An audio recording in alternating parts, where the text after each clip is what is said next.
Global बाजारों में देखने को मिली, पर इससे भारतीय बाजारों के लिए क्या कुछ क्यूज निकल कर आ रहे हैं, क्योंकि भारतीय बाजारों में कल हमने देखा था कि लास्ट का आधा एक घंटा काफी रोमांचक था।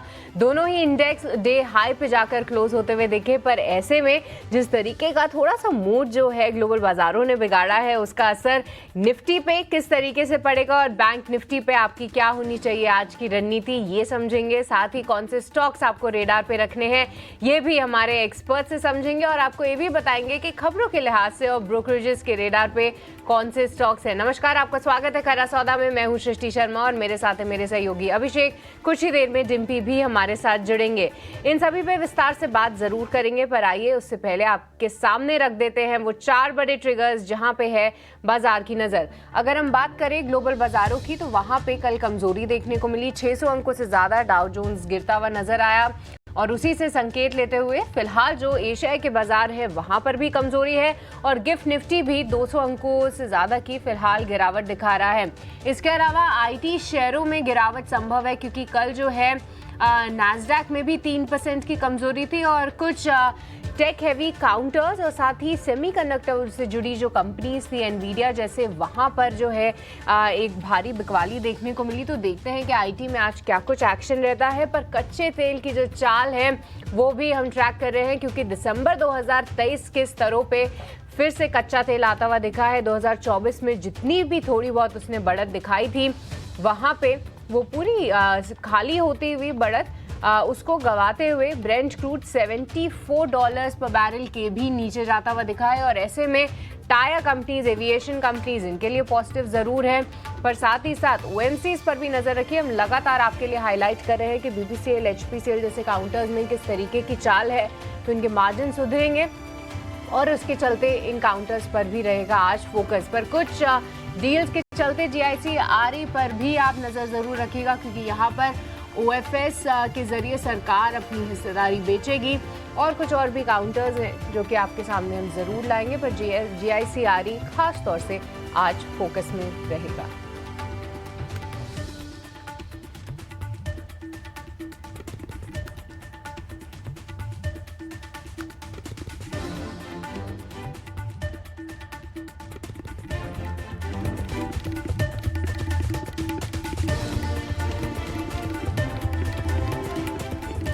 तो चलिए सबसे पहले एक बार ग्लोबल बाजारों से फिलहाल क्या कुछ संकेत देखने को मिल रहे हैं उसके बारे में चर्चा कर लेते हैं। और अभिषेक, आपसे ही समझना चाहेंगे क्या कुछ देखने को मिला कल देर रात यूएस के बाजारों में और फिलहाल एशिया बाजारों का क्या कुछ हाल है। Good morning sister, good morning. देखिए, संकेत आज के लिए कमजोर हैं, क्योंकि आप गिफ्ट निफ्टी से पहले शुरुआत कर लीजिए। रोज हम थोड़े थिन गेंस के साथ गिफ्ट निफ्टी को देखते थे या फिर हल्की सी कमजोरी रहती थी। आज 172-73 अंकों का कट दिख रहा है और 25,200 के नीचे गिफ्ट निफ्टी है।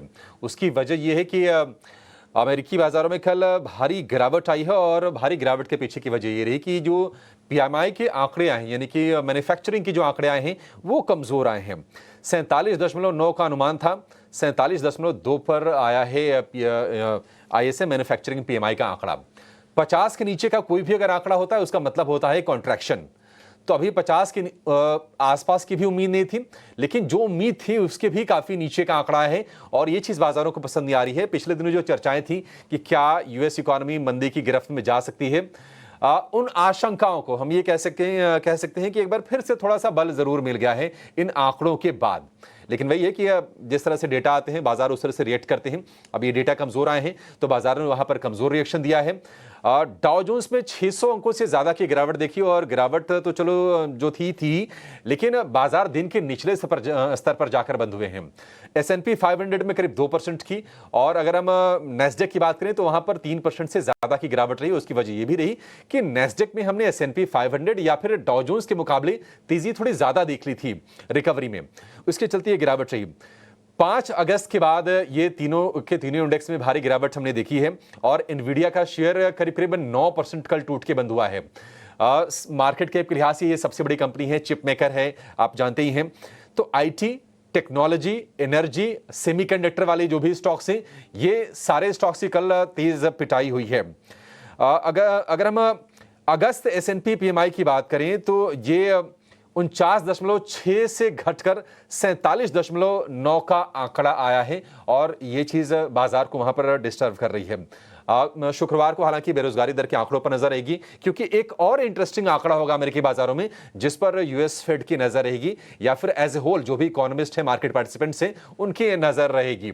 तो थोड़ा सा वहां से डिस्टर्बिंग माहौल है और उसके चलते हम देख रहे हैं कि दुनिया भर के जो बाजार हैं आज कमजोरी के ही सिग्नल दे रहे हैं। हालांकि एक अच्छी चीज हुई है वो ये कि कच्चा तेल आ गया है $74 के नीचे। उसकी वजह यह है कि लीबिया में दरअसल सरकार को लेकर बड़ी संकट है। वहां पे आप मतलब लोगों को जान के आश्चर्य होगा कि पैरेलली 3 सरकारें चल रही थी। एक तो लीबिया की अपनी सरकार, एक यूएस बैक्ड एक सरकार है और एक आर्मी रूल है, एक आप कह सकते हैं। अब उनके बीच थोड़ी सी सहमति बनने की एक खबर आ रही है। वहां पर यह भी चर्चा चल रही है कि वहां पर चुनाव कब होंगे, मतलब एक स्टेबल गवर्नमेंट कब बनेगी।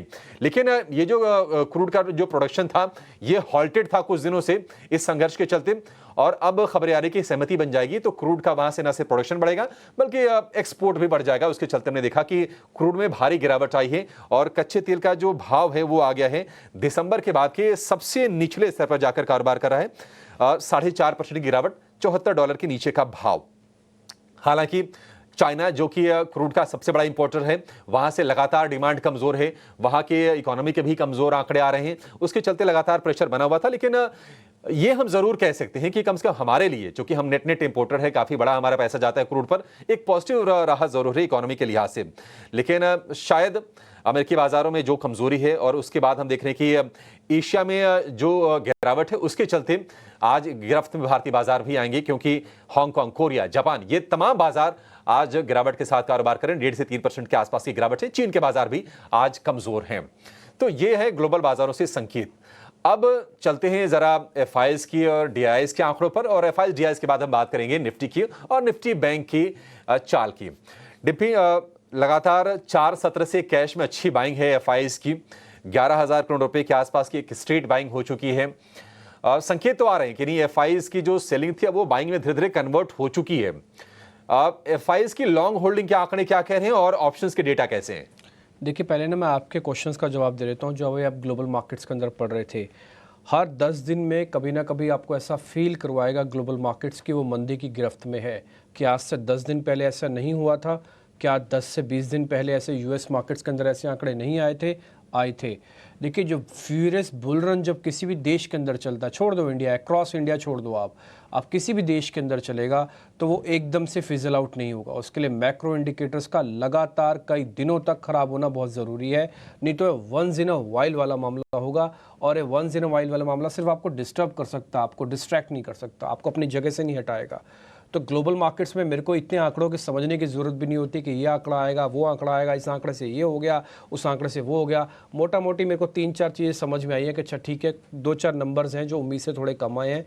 दूसरा पॉइंट, थोड़ा क्रूड वगैरह थोड़ा नीचे गया है, ये मेरे काम की बात है। मैं यूएस के अंदर ट्रेड नहीं करता, यूएस से मेरा ज़्यादा लेना देना भी नहीं है, और यूएस मार्केट्स मेरे लिए सिर्फ ओपनिंग का या फिर ग्लोबल मार्केट्स के तौर पर सबसे बड़ी इकॉनमी है, इसलिए मैं उसको नोटिस करता हूँ। हम ना कोरिया के बाज़ार को देखते हैं, ना ही आप वियतनाम मार्केट्स को देखते हो, ना ही आप पाकिस्तान के बाज़ार, बांग्लादेश, किसी और बाज़ार को तो आप नहीं देखते। जो आपके पड़ोसी हैं हम उनको तक नहीं देखते, लेकिन सबसे बड़ी इकॉनमी को देखना फ़र्ज़ बनता है, इसलिए देख रहे हैं।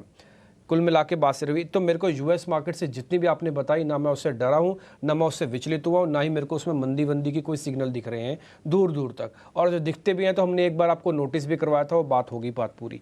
एक और बात, कल जब नैस्डैक टूट रहा था तो मैं उससे ही कनेक्ट कर देता हूँ। आज थोड़ा हो सकता है आज वापस से आईटी के अंदर आ जाए। और आपने कल अगर आईटी की क्लोजिंग देखी होगी, मैंने आपको बकायदा 2-3 शेयर्स दिखाए भी थे, सब के सब डेज लो बंद हुए थे। इन्फोसिस, टीसीएस, एचसीएल टेक, ऑलमोस्ट सब डेज लो बंद हुए थे, और बाद में आपके बैंकिंग काउंटर्स ने कमान संभाली थी। तो मेरे को ज़्यादा इसमें कुछ इंटरेस्ट दिखता नहीं है। अब आते हैं डोमेस्टिक मार्केट में। आपने एफआईएस का क्वेश्चन पूछा, क्या एफआईएस इंडियन मार्केट के अंदर हैं, बने रहेंगे, क्या और आएंगे? और आएंगे, इसको लेकर मैं 50% हाँ में हूँ, 50% ना में हूँ। और आएंगे क्यों? इसलिए क्योंकि वो 70% ऑलरेडी इन है, 85% तक ही जाते हैं। मैंने आपको ये याद ही करा दिया नंबर कि एफआईएस इंडियन मार्केट्स में बहुत अच्छे समय में भी 85 तक जाते हैं। ऑलरेडी आप 70% लॉन्ग पोजीशंस करके बैठे हो एफआईएस की, तो मेरे को एफआईएस के अंदर के बहुत बड़ी पोजीशंस बन जाएगी ऐसा लगता नहीं है। तो 70% ऑलरेडी आप हो इसके अंदर, तो 15% की गुंजाइश है। दूसरा पॉइंट, कि कल मार्केट के अंदर जब तेजी हो रही थी तो क्या उसके अंदर वॉल्यूम था? तो उसके अंदर वॉल्यूम एब्सेंट था, दोनों के अंदर ही, निफ्टी के अंदर भी और बैंक निफ्टी के अंदर भी। जब वॉल्यूम बड़े तौर पर ओवाई के अंदर एब्सेंट होता है तो दोनों तीनों, इनफैक्ट मैं बोलूँगा चारों डिविजन्स के अंदर टिपिकली कोई चेंज नहीं आएगा। तो होल्डिंग्स में, एफआईज की होल्डिंग में बिना किसी बदलाव के 70%, रिटेल की होल्डिंग बिना किसी बदलाव के 40%, डीआईएस की होल्डिंग बिना किसी बदलाव के है, 1% का बदलाव है, मैं उसको बिना बदलाव बोल देता हूँ, 41% पे है। I repeat my self, 41% DIs है, रिटेल करीब 40% है और एफआईज करीब 70% है। अभी भी दबदबा एफआईज का ही है और एफआईज जब आते हैं तो 3-4 मेजर सेक्टर के अंदर वो अपने आप को प्लेस करके रखते हैं। ये कम कब होगा जी? ये पता कैसे चलेगा कि एफआईज बाहर जा रहे हैं? 1 से 2% को काउंट मत करना। जिस दिन 5-5, 6-6% का कट दिखेगा आपको एफआईज होल्डिंग में, हो सकता है उस दिन बाजार गिरे या ना गिरे, लेकिन जिस दिन आपको 5 से 6% का कट दिखेगा, आप उस दिन समझना एफआईज ने एक अच्छे राउंड की प्रॉफिट बुकिंग की है। देखिए एफआईज जब भी इस जगह पर आएंगे ना तो बड़े कट और बड़े ही एडिशन के साथ आते हैं। आपने देखा होगा ये 50 से 55, 55 से 58, 58 से 60 होने में तो 2-2% से बढ़ेंगे, लेकिन जब 61 से सीधा 65, 65 से सीधा 71, 71 से सीधा 76, इस तरह से चलते हैं। उसके बाद इनका फेवरिज्म आ जाता है, उसके बाद ये बहुत जोर से इंडियन मार्केट्स के अंदर आते या जाते हैं। मोटा मोटी बात सारी सिर्फ यही है कि अभी एफआई से आपके पास क्यों नहीं है। उन्होंने मंदी का सिग्नल इंडियन मार्केट में नहीं दबाया, उनके पास अभी भी 70% होल्डिंग है। चर्निंग अपने चरम पर चल रही है, इसमें कोई प्रॉब्लम नहीं है। कल ही बैंक निफ्टी ने अपना ब्रेकआउट भी किया हुआ है। तो मेरे को आज जो गिफ्ट निफ्टी 175 पॉइंट दिख रहा है, मैं तो इसको उल्टा अपॉर्चुनिटी के तौर पर काउंट कर रहा हूँ। मेरे को इससे डर नहीं है, घबराहट नहीं है। ठीक है, ये अपॉर्चुनिटी है आपके लिए, डर घबराहट का कोई कारण भी नहीं है। बाजार एक तरफा चले हैं, उसके चलते थोड़ी थोड़ी प्रॉफिट बुकिंग आना ये लाजमी भी कई बार होती है। लेकिन निफ्टी पर आते हैं। कल हमने देखा कि सपाट क्लोजिंग हुई, 1-1.5 अंकों के आसपास की तेजी रही और उसकी वजह ये रही कि आईसीआईसीआई बैंक और एचडीएफसी बैंक से सपोर्ट अच्छा मिला। अगर हम निफ्टी बैंक को भी देखेंगे ना तो उसमें भी 6 शेयर गिरे लेकिन 6 चढ़े, लेकिन इन दोनों शेयरों के दम पर मूड कुल मिला जुला कर ठीक रहा। डिम्पी, आपको लगता है कि अब चूंकि थोड़े से सिग्नल्स ये भी आ रहे हैं कि नहीं, निफ्टी बैंक थोड़ा टाइट होगा निफ्टी के मुकाबले, क्या वो सपोर्ट देता हुआ दिखेगा निफ्टी को और इंडेक्स को ओवरऑल?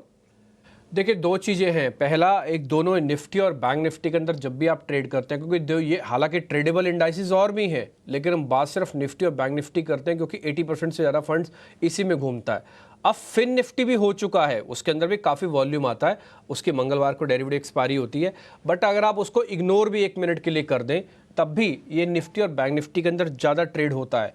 अब आप दोनों के लेवल्स के हिसाब से समझो। पहले तो मैं निफ्टी पे आ जाता हूँ 1 मिनट के लिए। निफ्टी पे इसलिए आता हूँ क्योंकि निफ्टी के सपोर्ट आज आपको चेक करने हैं। आज का दिन टिपिकली सपोर्ट का दिन है। चलो मैं आपको एक और पॉइंट से समझा देता हूँ। क्या यूएस मार्केट्स परसों नहीं चले हुए थे? क्या यूएस मार्केट्स तरसों नहीं चले हुए थे? क्या यूएस मार्केट्स कल का दिन छोड़ दे उससे पहले क्या नहीं चले हुए थे? वो चल रहे थे, उसके बावजूद भी आप रेंज में थे। कहने का मेरे मतलब है कि एक लेवल पे आके आप ग्लोबल मार्केट्स को धीरे धीरे अपने कंफर्ट फैक्टर के अकॉर्डिंग जोड़ते और घटाते हो, लेकिन उसके साथ बहते नहीं हो आप। अभी हम उस जगह पर आके खड़े हुए हैं। तो ग्लोबल मार्केट्स के अंदर फॉल आएगा मेजर या उसके अंदर वापस राइज आएगा, हम बहुत तेज़ी से बहेंगे नहीं उसके साथ। वो हमारे लिए सपोर्ट और एक रेजिस्टेंस वाला फेज बनेगा, बस मैं सिर्फ इतनी बात कह रहा हूँ। दूसरा पॉइंट, आपको सपोर्ट क्यों चेक करने हैं? बाजार ने अपनी हिम्मत से, अपनी मेहनत से 24,200 से, या मैं बोलूँगा 24,000 से, चलो 24,000 से 25,000 की जर्नी बहुत बड़े एफआईज के नंबर्स के साथ और थोड़ा बहुत ग्लोबल की हेल्प से जुड़ा है। उसमें ग्लोबल की वेटेज अगर आप मेरे से परसेंटेज में पूछेंगे तो 20% है। लिक्विडिटी और एफआईज की मैं और शॉर्ट कवरिंग की वेटेज को 80% कैलकुलेट कर देता हूं। अब आ जाते हैं कि नंबर्स कौन से चेक करने हैं। 25,200 उनके लिए है, ये आज की क्लोजिंग बता रहा हूं। 25,200 उनके लिए है जिनके पास इंट्राडे स्विंग्स चाहिए होते हैं, जिनको थोड़ा बहुत 3-4 दिन का स्विंग्स चाहिए, उनको आज की क्लोजिंग 25,000 के ऊपर होनी चाहिए। तीसरी, 24,800 जिनको सीरीज का रखना है। हमने कल 200 पॉइंट आपको ऊपर लेके आए थे, वापस उसी जगह पर 200 पॉइंट नीचे ले जाते हैं और मैंने सारे ग्लोबल मार्केट्स को डिस्काउंट कर दिया। आज नंबर्स चेक नहीं करने कि कितना चलेगा बाजार, आज ये चेक करना है कितना सपोर्ट बजाएगा बाजार, और जिसने जितना सपोर्ट बचाएगा समझ लीजिए बाजार उतना ही पक्का है। मैंने आपको 3 लेवल बता दिए, 25,200, 25,000, 24,800, वो तीनों का अलग अलग फेज है। एक आदमी के लिए तीनों नंबर्स नहीं है, लेकिन बाजार के लिए ये तीनों नंबर बहुत सपोर्ट के इंपॉर्टेंट है। बाइंग और डिप्स कर सकते हो, जिनको अपॉर्चुनिटीज चाहिए होती हैं वो जरूर कर सकते हैं। अगर वो 25,000 के आसपास खरीद रहे हैं तो 25,000 का लगाएं स्टॉप लॉस, 25,000 पे ही खरीदा है तो 24,800 का लगाएं स्टॉप लॉस। शॉर्ट करना नहीं है, ऑलरेडी गैप के साथ मार्केट खोलेगा, शॉर्ट वॉट करना नहीं है। ऑप्शंस ट्रेडर्स थोड़ा रेगुलरली आज काम करें, आज का दिन ऑप्शंस ट्रेडर्स के लिए बहुत अच्छा जाने वाला है। हम भी कोशिश करेंगे एक ना एक दो ऑप्शंस आपके लिए ढूंढ ढांड के ले ही आए। ये मोटा मोटी निफ्टी पे व्यू पॉइंट है। अगर आप बैंक निफ्टी का पूछेंगे तो मैं जल्दी से बता देता हूँ। जी हाँ, डिब्बी निफ्टी बैंक की बात करते हैं, क्योंकि कल देखिए हम चर्चा भी कर रहे थे कि क्या कुछ मूव एक्सपेक्टेड है निफ्टी बैंक में, और कल आपने भी डेटा के तौर पे बताया, वैशाली पारिक भी जब हमारे साथ जुड़ी थी तो उनकी भी जो नज़र थी वो निफ्टी बैंक में थी। सरप्राइजिंग मूव रहा लास्ट के आधे एक घंटे में, पर आज अगर गैप डाउन मिलता है तो क्या फिर से एक बाइंग की अपॉर्चुनिटी होगी? देखिए अपॉर्चुनिटी मिलती है। सृष्टि, आप क्लोजिंग के कार्यक्रम में नहीं थे तो कल हमने 51,500 की कॉल को 127 रुपये में बताया था और वो सीधा 227 हुई थी इसी कार्यक्रम में ही। हमने आमने सामने ही सब डाटा को नोटिस किया था और मैंने मिस्टर जैन का भी बहुत शुक्रिया अदा किया था, रुचित जैन का, उन्होंने हमको अच्छे से गाइड भी किया उस समय। और आप देख रहे होंगे ये लास्ट का आधा पौना घंटा ही बैंक निफ्टी के लिए था, उससे पहले तो बिल्कुल सपाट था, उससे पहले कोई लेवल्स ब्रेक नहीं होते। अच्छा, कल ये बढ़ना बड़ी बात नहीं है, कल आपने जिस लेवल को पार किया वो बड़ी बात है, वो 51,500 के ऊपर बंद करना। तो इसलिए आज मेरी नज़र बैंक निफ्टी पे ज़्यादा है और मैं बोलूँगा अपॉर्चुनिटी के तौर पर आप बैंक निफ्टी को ध्यान रखें। ये इत्तेफाक भी हो सकता है, जैसे भी समझे कि नेस्डेक ज़्यादा टूटा हुआ है तो उसका सीधा इम्पैक्ट थोड़ा आईटी पे आ सकता है। अगर आईटी पे आएगा तो इंडेक्स मैनेजमेंट के लिए फिर आपको सबसे बड़ा चंक उठा के सामने रखना होगा, वो है बैंक, जिसने कल ही ब्रेकआउट किया है। तो बैंक आज बहुत कंफर्टेबल पोजीशन में है और मैं बोलूँगा ये जो डिप आया है ये बैंक्स के लिए और अच्छा है। अगर आज मेरे से अगर आप पूछें कि अगर आप बैठे होगे सामने टर्मिनल पे तो सबसे ज़्यादा किसको वेटेज दोगे, तो मैं बोलूँगा बैंक निफ्टी को दूंगा, बैंक निफ्टी की ऑप्शंस को दूंगा, बैंकिंग काउंटर्स को दूंगा। तो मैं इन सब पे थोड़ा ज़्यादा इंटरेस्ट रखूँगा, इसलिए मैं बहुत क्लियर आपके सामने अपनी थॉट बता रहा हूँ। आपको यहाँ पर भी सपोर्ट चेक करने हैं। यहाँ पे सपोर्ट 2 एरियाज में चेक करने हैं, पहला 51,200 का और 51,000 का, क्योंकि हम कल 690 पे यानी कि ऑलमोस्ट 700 पे जाके बंद हुए हैं, इसलिए 500 पॉइंट को मैं डिस्काउंट भी कर दूं कि आज ग्लोबल मार्केट से बैंक निफ्टी 500 पॉइंट तक टूट जाएगा, जिसकी प्रोबेबिलिटी मेरे को बिल्कुल नहीं लगती है। वो अगर टूट भी जाए मान लीजिए तब भी 51,200 आपका प्रोटेक्ट हो जाएगा, जो कि very very immediate stop loss है मार्केट का। तो मेरे को आज बैंक निफ्टी में कंफर्ट ज़्यादा है। मैं किसी भी डिप में आज बैंक निफ्टी के अंदर एक्सपेरिमेंट ज़्यादा करूंगा। एक तो आज उसकी वीकली एक्सपायरी भी है, कुछ हद तक ऑप्शंस मेरे काम आएंगी, तो आज मेरा इस पर फोकस एरिया है। मैंने दोनों के सपोर्ट आपको बताया, मैंने दोनों के रेजिस्टेंस आपको नोटिस नहीं करवाया, आज मैंने रेजिस्टेंस ओपन छोड़े हुए हैं।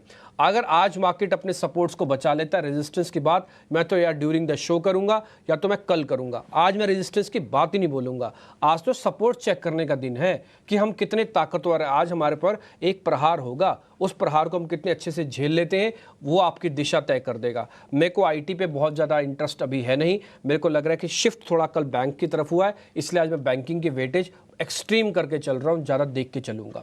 दूसरी बात, मैं पुट कॉल रेशियो के हिसाब से ज़रा क्लियर कर देता हूँ। बैंक निफ्टी के अंदर कोई वैसा महंगा सौदा नहीं है, 1.2 पे इसका पुट कॉल रेशियो चल रहा है, बैंक निफ्टी का 1 पे चल रहा है। फेयर वैल्यू है, ना महंगे ना सस्ते हैं। 3 शेयर F&O बैन में है, उन तीनों शेयर्स के नाम बता देता हूँ। ABFRL है, बलरामपुर चीनी है, हिंदुस्तान कॉपर है।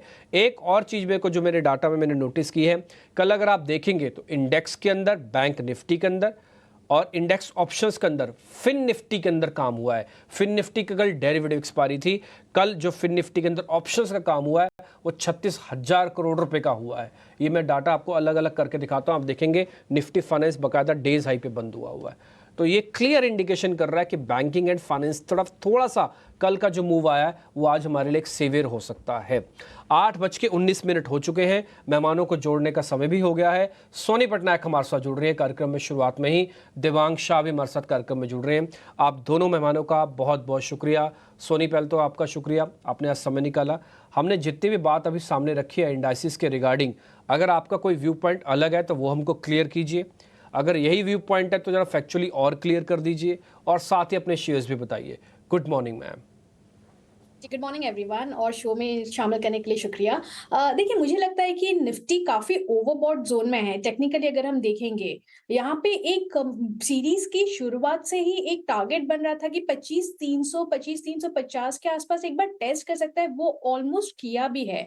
और यहाँ से मुझे लगता है कि ओवरबॉट जोन में एंटर किया है। सो मुझे ये फर्स्ट साइन ऑफ करेक्शन नजर आ रहा है। बहुत हैवी करेक्शन नहीं, यहाँ से मुझे लगता है 25,100 25,050 इसी लेवल को पहले एक बार टेस्ट कर सकता है। बिकॉज ओवरऑल सीरीज का अगर हम बेस देखेंगे तो 25,000 पे अभी भी वो बेस है, बट कहीं अगर वो बेस को ब्रेक करता है तो थोड़ा सा टुवर्ड्स 24,800 24,700 रेंज को भी टेस्ट कर सकता है।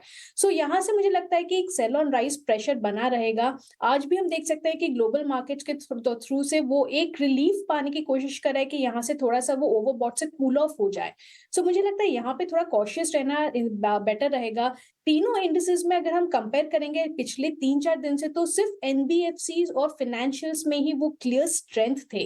बैंक निफ्टी अंडर परफॉर्म करा था कल, लास्ट 1 आवर में थोड़ा सा उसने दिखाया है अपमूव, बट बैंक निफ्टी का भी रेजिस्टेंस 52,000 पे ही है, वो उसको क्रॉस किया नहीं है। और बहुत ज्यादा यहाँ पे मुझे लग नहीं रहा है कि उसके पास स्ट्रेंथ है वो 52,000 के ऊपर मतलब ब्रेक कर पाएगा।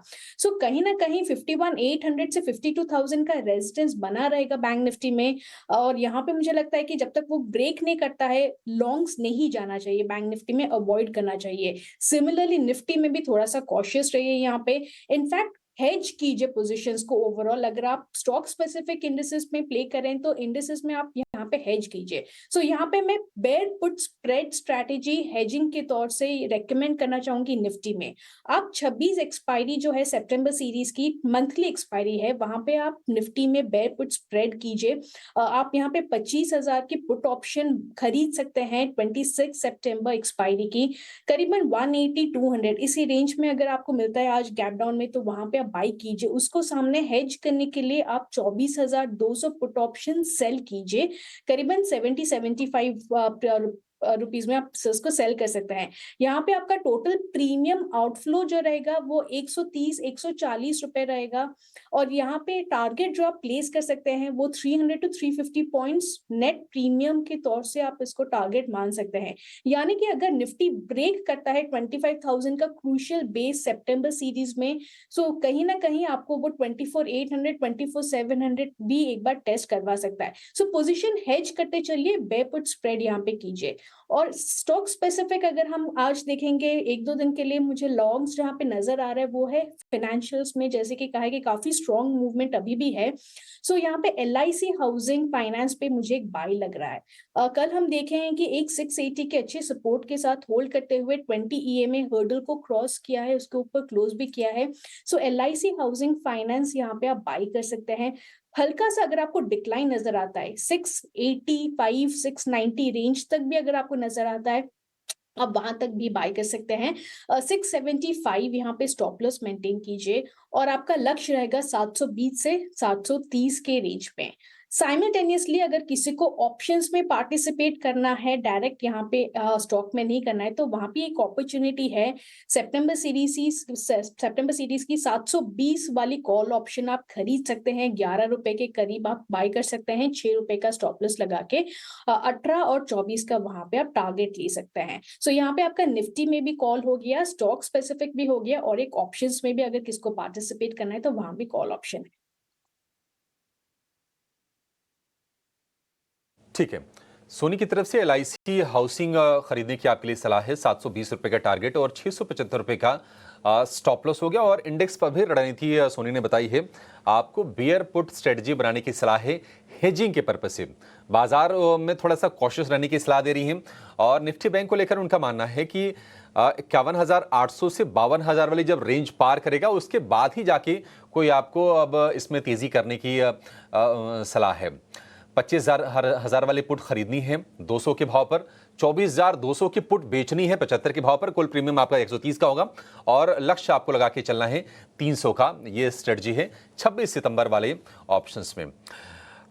ठीक है, ये आपके लिए निफ्टी की स्ट्रेटजी भी होगी और सोनी ने अपना ये भी व्यू क्लियर कर दिया कि वो सेगमेंट वाइज कहां पर बुलिश है। फाइनेंशियल्स में उनको दम दिख रहा है, LIC हाउसिंग को खरीदने की सलाह दे रही है।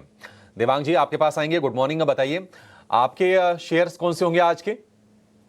Very good morning. First stock है, दोनों स्टॉक बाय साइड रहेंगे। फर्स्ट स्टॉक है persistent system. Overall chart structure देखें स्टॉक का तो एक हार्ट ऑफ रिटर्न स्ट्रक्चर में एक काफी अच्छा मोमेंटम देखने मिला है स्टॉक के अंदर। तो पर्सिस्टेंट सिस्टम खरीदने की सलाह रहेगी। स्टॉप लॉस है 5,180, टारगेट है 5,490। नेक्स्ट स्टॉक रहेगा टाइटन। टाइटन ने देखा कि अच्छा बेस बना के सपोर्ट लिया स्टॉक ने, overall short term moving average को सपोर्ट लेकर स्टॉक ने अपसाइड रिज्यूम किया, तो टाइटन खरीदने की सलाह रहेगी। स्टॉप लॉस रखना है 3,545, टारगेट है 3,720। देवांग की तरफ से भी जहाँ पे टाइटन पर वो खरीदारी की राय दे रहे हैं, तो इस काउंटर पर भी रखिए नज़र, क्योंकि पिछले 3 दिन से एक अच्छा मूव दिखा रहा है टाइटन का स्टॉक भी। पर चलिए अब आगे बढ़ते हैं और वक्त तो चला है जानने का कि खबरों के लिहाज से कौन से काउंटर्स आज फोकस में रहेंगे। और रोज़ की तरह शरद जुड़ चुके हैं हमारे साथ ये पूरी लिस्ट के साथ। गुड मॉर्निंग शरद, बताइए कौन सी हैं खबरें और कहाँ पर दिखेगा एक्शन? गुड मॉर्निंग सृष्टि। अगर सबसे बात करें तो सबसे पहले GIC फोकस में रहेगा, जनरल इंश्योरेंस कॉरपोरेशन।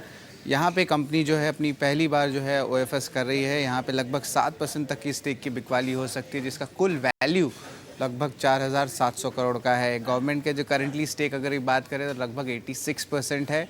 और इंटरेस्टिंगली इनकी जो फ्लो प्राइस है 395 रुपीज़ पर शेयर पे है, यानी कि 6% डिस्काउंट पे। OFS जो है रिटेल इन्वेस्टर्स के लिए लेकिन कल खुलेगा, जो कि है सितंबर 5। आज सिर्फ नॉन रिटेल इन्वेस्टर्स इंस्टीट्यूशंस के लिए खुलने वाला है।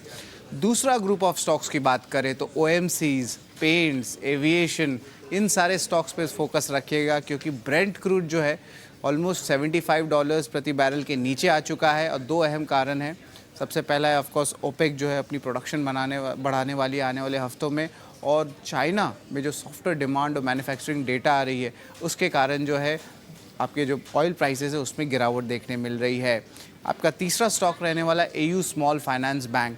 इसके बारे में हम बात करें तो कंपनी ने एप्लीकेशन दी है RBI को, और ये वॉलंटरी एप्लीकेशन दी है ताकि उनको अप्रूवल मिले कि वो स्मॉल फाइनेंस बैंक से ट्रांसफ़र करके यूनिवर्सल बैंक हो जाएं। ऑफ कोर्स कल एक ब्लॉक डील भी हुआ था जहाँ पे private equity player Westbridge capital ने 1.5% स्टेक बेची, जिसका कुल वैल्यू लगभग 740 करोड़ रुपए का था।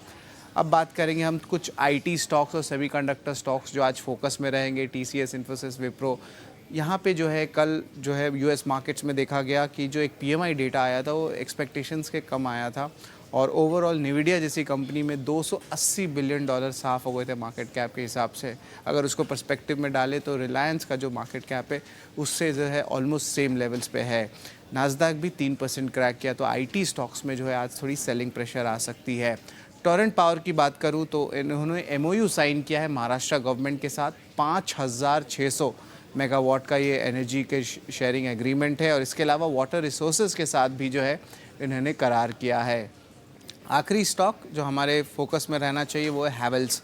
यहाँ पे उन्होंने कमर्शियल प्रोडक्शन केबल की शुरू कर दी है कर्नाटक के प्लांट में, और इसके अलावा एक और अनाउंसमेंट उन्होंने कहा है जहाँ पे उन्होंने इसी केबल प्लांट में 33% कैपेसिटी एक्सपेंशन प्लान का अनाउंसमेंट किया है, जहाँ पे ये लगभग 450 करोड़ रुपए इन्वेस्ट करेंगे इंटरनल एक्रूवल्स के जरिए, और ये जो एक्सपैंडेड कैपेसिटी है 2026 के सितंबर महीने में शुरू होगी। तो ये अहम स्टॉक्स है जहाँ पे आज एक्शन देखने मिल सकता है। शरद, ये पूरी लिस्ट के साथ जो सबसे पहले आपने हाईलाइट किया था क्रूड में जिस तरीके की गिरावट देखने को मिली, उसके चलते जितने भी OMC स्टॉक्स हैं वो खबर में या फोकस में रहेंगे। साथ ही साथ इंडिको और पेंट्स जैसे कुछ काउंटर्स पर भी हमारी नज़र रहेगी। पर हम देखिए लगातार आपके लिए OMCs की चाल और उनके 52 वीक हाई का जो ट्रेंड है वो आपको बता रहे हैं 3-4 दिन तो हो गए वो डिस्कस करते हुए। कल भी जब हमने डिस्कस किया था तो हमारे एक्सपर्ट का मानना था कि दोनों ही स्टॉक्स पर आप नज़र रखिए, BPCL, HPCL, और HPCL थोड़ा सा ज़्यादा पसंद आ रहा था। पर इसके अलावा आप बात करें आज इंडिको, ये काउंटर भी फोकस में रह सकता है, और कुछ पेंट स्टॉक्स, एशियन पेंट्स और बर्जर पेंट्स भी एक अच्छा मूव दिखा रहे हैं। देवांग, आपसे समझना चाहेंगे अगर इन तीनों में ही अगर किसी एक का चुनाव करना हो तो सबसे स्ट्रॉन्ग कौन सा दिख रहा है चार्ट्स पे? इंडिको, एशियन पेंट्स और बर्जर पेंट्स? जी हाँ, तीनों जो सेक्टर्स हैं वो अलग अलग ज़रूर हैं, पर तीनों ही स्टॉक एक अप ट्रेंड में है, और साथ ही एक ट्रिगर जो क्रूड को लेकर है वो एक कॉमन फैक्टर है। तो आपकी कौन सी प्रेफर्ड पिक रहेगी? और तीनों स्टॉक में बात करें तो बर्जर पेंट पे हम देखना चाहेंगे। ओवरऑल चार्ट स्ट्रक्चर देखते हैं बर्जर पेंट का, तो काफी अच्छा चार्ट स्ट्रक्चर बना है। डेली चार्ट पे स्टॉक ने एक हाइट ऑफ रिटर्न स्ट्रक्चर में पास्ट फ्यू डेज से एक सपोर्ट पे कंसोलिडेशन देखने मिला है। तो बर्जर पेंट खरीदने की सलाह रहेगी। स्टॉप लॉस 563 का रखना है, टारगेट है 618 तक के जोन देखने मिल सकते हैं बर्जर पेंट में। बर्जर पेंट्स यहाँ पर आप रखिए नज़र। देखिए, आपको याद होगा कि पिछले हफ्ते या उसके थोड़े से पहले ये स्टॉक रिम्पी ने अपने ब्रेकआउट स्टॉक्स में भी हाईलाइट किया था, और साथ ही हमारे एक्सपर्ट्स को भी ये पसंद ज़रूर आ रहा था। तो ये देखते हैं कि बर्जर पेंट्स क्या फिर से अपनी चाल रिज्यूम करता है या नहीं। पर Sony, AU small finance bank, इस पर भी आपसे राय चाहिए, क्योंकि 2 दिन पहले क्या ज़बरदस्त मूव AU बैंक ने दिखाया। पर अब एक पॉजिटिव खबर ज़रूर है, हालांकि बहुत बड़ी खबर नहीं है, क्योंकि बाजार कहीं ना कहीं एंटिसिपेट कर ही रहा था कि AU और कुछ इसके अन्य पेयर्स जो हैं अब स्मॉल बैंक से यूनिवर्सल बैंक बनने के लिए तैयार हैं और RBI को अर्जी देंगे। AU बैंक भी वो करता हुआ नजर आया है। पर सोनी, चार्ट्स पे आपको कैसा लग रहा है? क्या यहाँ पे एक अप मूव या रिबाउंड एक्सपेक्टेड है? जी, यहाँ पे अगर हम देखेंगे तो क्लियरली कल पुट में बहुत अग्रेसिव ओपन इंटरेस्ट अनवाइंड हुए हैं, सपोर्ट थोड़ा सा वीक हो रहा है। 680 के स्ट्राइक पे बहुत अग्रेसिव राइटिंग हुई है कॉल्स की। सो मुझे लगता है जब तक वो 680-85 के रेंज को क्रॉस नहीं करता है, थोड़ा सा यहाँ पे प्रॉफिट बुकिंग हो सकता है। AU बैंक 620 लेवल से अच्छा चला हुआ है, अभी यहाँ पे 670-675 के रेंज को टेस्ट किया है, तो थोड़ी सी मुनाफा वसूली यहाँ पे एक्सपेक्टेड हो सकता है। कहीं करीबन 660-665 इसी रेंज तक अगर नजर आता है तो वहां पे री एंटर कर सकते हैं एक बार 640 के स्टॉप लॉस के साथ, बट ये बाय ऑन डिप्स बनेगा। करंट लेवल से इसको अवॉइड कीजिए, और थोड़ा सा प्रॉफिट बुकिंग अगर होता है तो आज उसको होने दीजिए। कहीं पे अगर 650 के पास भी नजर आता है तो वहां पे भी आप इनिशिएट कर सकते हैं एक छोटे स्टॉप लॉस के साथ। लॉस 640 का सपोर्ट है, तो वहां पे अगर आप बाई कर सकते हैं तो अगेन टुवर्ड 670-75 बाउंस कर सकता है। करंट लेवल से अवॉइड कीजिए, थोड़ा सा डिप आता है तो वहां तक इंतजार कीजिए। तो ये stock AU small finance bank, थोड़े से यहाँ पे और प्रेशर ज़रूर लग सकता है। और कल ब्लॉक डील्स और बल्क डील्स में भी एक हाईलाइटिंग फैक्टर ये है कि वेस्ट ब्रिज AIF, जो कि एक मॉरिशस की एंटिटी है, इन्होंने लगभग 1 करोड़ शेयर से ज़्यादा की बिकवाली करी है। 676 रुपीज़ में उन्होंने 1 करोड़ से ज़्यादा शेयर्स बेचे हैं। तो जैसे कि सोनी भी हाईलाइट कर रही थी कि सेलिंग प्रेशर ज़रूर है, तो कुछ बड़े हाथ या फिर कुछ बड़े सौदे होते हुए ज़रूर दिख रहे हैं। तो थोड़ी सी प्रॉफिट बुकिंग और भी हावी हो सकती है AU स्मॉल फाइनेंस बैंक पे। पर चलिए अब आगे बढ़ते हैं और ये जान लेते हैं कि ब्रोकरेजेस के रेडार पे कौन से स्टॉक्स हैं, कहाँ पे आई हैं रिपोर्ट्स, और ये पूरी लिस्ट के साथ तैयार है वरुण हमारे साथ। वरुण, गुड मॉर्निंग, बताइए कहाँ पे है रिपोर्ट्स? गुड मॉर्निंग सृष्टि। तो शुरुआत करूंगा KEC इंटरनेशनल के साथ, क्योंकि यहाँ पे MK की रिपोर्ट आई है। ऐड का कॉल है और इन्होंने प्राइस टारगेट 950 से बढ़ा के 1050 का किया है। इनका कहना है कि आगे इस कंपनी की ओवरऑल ग्रोथ जो है वो काफ़ी अच्छी रहेगी, क्योंकि ऑर्डर इनफ्लोज जो है कंपनी के लिए काफ़ी बेहतर है। इसके अलावा मैनेजमेंट ने कहा है कि अपना जो केबल सेगमेंट का कारोबार है वो सब्सिडरी में ट्रांसफ़र करेंगे, तो ये भी एक अच्छी खासी वैल्यू अनलॉकिंग का मौका जो है वो इस कंपनी के लिए है। केबल बिजनेस की वैल्यू अगर आप देखें तो करीब 5400 करोड़ रुपए के आसपास की है, और इन्हीं सब कारणों की वजह से इन्होंने अपना प्राइस टारगेट बढ़ा दिया है।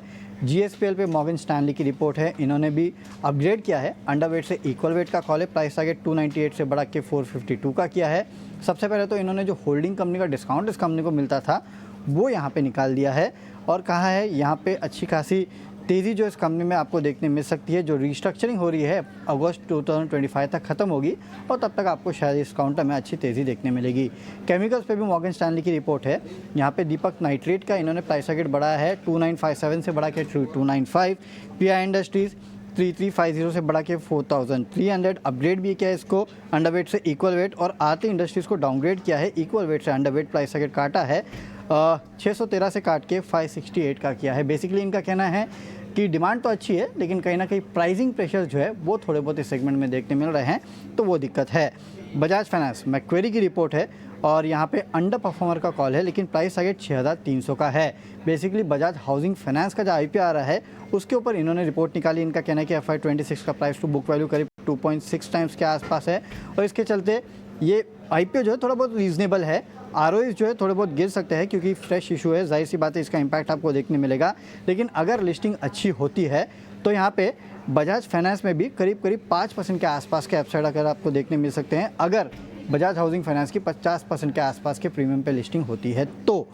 अब आते हैं हुनासा कंज्यूमर पे, और HSBC की रिपोर्ट है। खरीदारी की सलाह, प्राइस टारगेट 550 से बढ़ा के 570 का कर दिया है। इनका कहना है कि स्ट्रक्चरल ग्रोथ स्टोरी जो है इस कंपनी की अच्छी है, और 20% से ज़्यादा ग्रोथ जो है आपको इस कंपनी के ओवरऑल अर्निंग्स में देखने मिल सकती है। और कंपनी काफ़ी हद तक ऑफलाइन डिस्ट्रीब्यूशन R&D पे खर्च कर रही है जो कि ग्रोथ को एड करेगी। और आखिरी में फेडरल बैंक पे मॉर्गन स्टैनली की रिपोर्ट है और इन्होंने डाउनग्रेड किया है इक्वल वेट से अब अंडर वेट का कॉल, प्राइस टारगेट 200 से काट के 185 का कर रहे हैं। इनका कहना है कि सबसे पहले तो रिस्क रिवॉर्ड जो है इस कंपनी के लिए फेवरेबल नहीं है, और आगे चल के ROAs यानी कि रिटर्न ऑन एसेट्स जो है थोड़े बहुत इस बैंक के लिए मॉडरेट हो सकते हैं, इसके लिए प्राइस टारगेट काटे गए हैं। ये अलग अलग ब्रोकिंग हाउसेस की रिपोर्ट्स है, और इसमें काफ़ी अहम रिपोर्ट्स इसलिए भी है क्योंकि जो शेयर्स का सिलेक्शन हुआ है ना रिपोर्ट्स वाले, वो काफ़ी इंटरेस्टिंग है। जैसे अगर आप देखो KEC इंटरनेशनल है ना, इसके अलावा फेडरल बैंक का बिल्कुल लास्ट में बताया गया था। इसके अलावा मैं बजाज फाइनेंस को भी सुन रहा था, वरुण की रिपोर्ट के अंदर उसका नाम भी है। ये सारे ट्रेंडिंग स्टॉक्स हैं। टिपिकली पिछले 3-4 दिनों में मार्केट के लोगों ने इसको पकड़े हैं तो छोड़ा ही है, तो इसलिए ये रिपोर्ट्स की अहमियत और बढ़ जाती है कि इस समय रिपोर्ट्स क्या सोच रही है उस पर, और टाइमली रिपोर्ट आ जाए तो और अच्छा होता है। खैर, मेरे साथ एक टाइमली बहुत ही बेहतरीन मेहमान जुड़ चुके हैं, विनीत बॉलिंजकर। विनीत सर, बहुत बहुत शुक्रिया, थैंक यू वेरी मच आज फिर से समय देने के लिए। सर, मैं इन रिपोर्ट्स में से अभी कुछ नहीं ले रहा, लेकिन एक सेगमेंट ले रहा हूँ जिसकी कल क्लोजिंग काफ़ी अच्छी हुई थी, वो थी लाइफ इंश्योरेंसेज वाली कंपनीज़। एक बार SBI life, HDFC life, ICICI prudential, अगर आप दिखा पाएँ तो एक बार दिखाइए। इन सब की क्लोजिंग कल काफ़ी अच्छी हुई है। विनीत सर, इस पर आपका टेक चाहिए। ये फेयर वैल्यूड है, ये अंडर वैल्यूड है, या ये ओवर वैल्यूड है? फेयर वैल्यू है तो मैं आऊँगा, अंडर वैल्यू है तो भी मैं आऊँगा, लेकिन अगर ओवर वैल्यू है तो फिर मैं नहीं आऊँगा, चाहे कितना अच्छा क्यों ना हो। नहीं, ये स्टॉक्स ओवर वैल्यूड नहीं है। हमारा व्यू है कि इंश्योरेंस और लाइफ इंश्योरेंस कंपनीज में अच्छा हाइडिंग प्लेस है। अगर आपको BFSI में निवेश करना है तो आपको बैंकिंग से निकल के इंश्योरेंस में एंट्री लेनी चाहिए। इनमें सबसे बेहतरीन शेयर तो आपका SBI लाइफ है। हमें लगता है कि इसमें अभी भी 25% के ऊपर की गुंजाइश है, और ये स्टॉक हमारा इंश्योरेंस सेक्टर का टॉप पिक रहेगा। आप अगर बैंकिंग में देखोगे ना, HDFC बैंक ने नया लो बनाया compare to previous fall of the Nifty. मैं आपको दावे के साथ बता सकता हूँ कि ये साइन ऑफ वीकनेस है, और हम देखेंगे कि आगे जाके काफी डी रेटिंग होने वाली है HDFC बैंक में। और इसके कारण सिंपल है कि बैंकिंग एज अ बिजनेस है ना, अभी कोई USP रहा नहीं।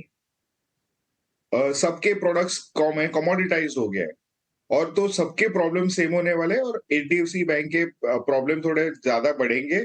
उसका कारण ये है कि उनको अभी तक उनकी जो डिपॉजिट लाइबिलिटी मिसमैच जो हो रहा है एसेट्स के साथ, वो इनको बरकरार नहीं कर पा रहे हैं। तो हमें लगता है कि जब तक ये प्रॉब्लम सुलझेगी नहीं, तब तक आप देखोगे डाउन ट्रेंड चालू रहेगा, और एक प्रकार से थोड़ा साइकिल भी पीक आउट हो चुका है। तो हमें लगता है कि NPS भी मार्जिनली सेक्टर के बढ़ सकते हैं।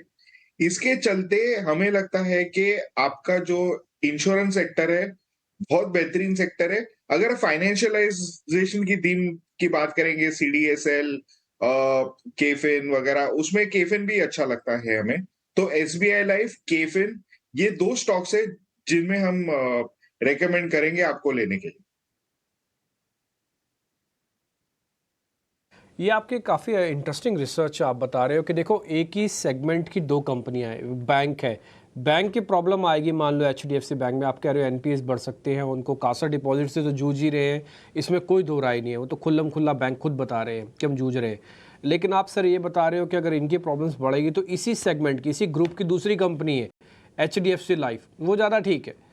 तो अगर आपको एचडीएफसी के ही प्लेटफॉर्म पे आना, तो ये रीजनिंग के साथ समझ में आता है मेरे को कि ये डाउन ट्रेंड अगर मान लो बैंक का वापस शुरू हो गया तो आपको एचडीएफसी लाइफ का अप ट्रेंड का पार्टिसिपेट मिलेगा। मेरे को सर एक चीज़ आपने ये बात बोली दी है तो मेरे को ज़रा ये और बता दो कि सर एचडीएफसी बैंक अगर टूटा तो कहाँ तक जा सकता है, और कोई लेवल्स के हिसाब से कुछ गाइडेंस दे सकते हो आप? क्योंकि सर मैं आपको बताऊँ, जब 24,000 का भी निफ्टी लगा था ना बीच में, तब भी इसने 1600 वाले लेवल को ब्रेक नहीं किया था। आज 1637 पे खड़ा है, 25,000 पे। कि इसमें क्या होगा ना, एवरी क्वार्टर का लोग जो लॉन्ग टर्म होल्डर्स है, जो एचडीएफसी बैंक के साथ स्वेयर करते हैं, वो इनको बेचेंगे नहीं।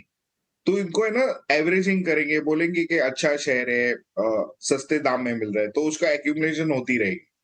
लेकिन जैसे रिजल्ट आएगा और आप देखेंगे कि रिजल्ट इतना खास नहीं है, तो आप फिर इसमें से थोड़ा सा दूसरी ओर सोचना चालू करोगे कि क्या मैं इसमें से निकल के कुछ और ले सकता हूँ क्या?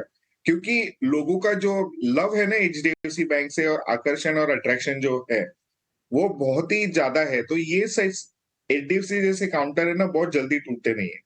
तो over a period of time gradual derating होने की संभावना है इसमें, अगर इनकी जो एसेट लायबिलिटी मिसमैच, एनपीए का साइकिल और ग्रोथ स्टोरी तीनों इकट्ठा आते नहीं है। तो आपको एक बहुत अच्छी चीज मेरे को एक बैंकर फ्रेंड ने बताई थी कि अगर आप एक हाई वैल्यूएशन स्टॉक है, तो आप ग्रोथ को स्लो डाउन नहीं कर सकते, आपको ग्रोथ को बरकरार रखना चाहिए। क्योंकि अगर आपने ग्रोथ स्लो डाउन किया तो आपको 12 से 18 महीना लगता है ग्रोथ को वापस कैचअप करने के लिए।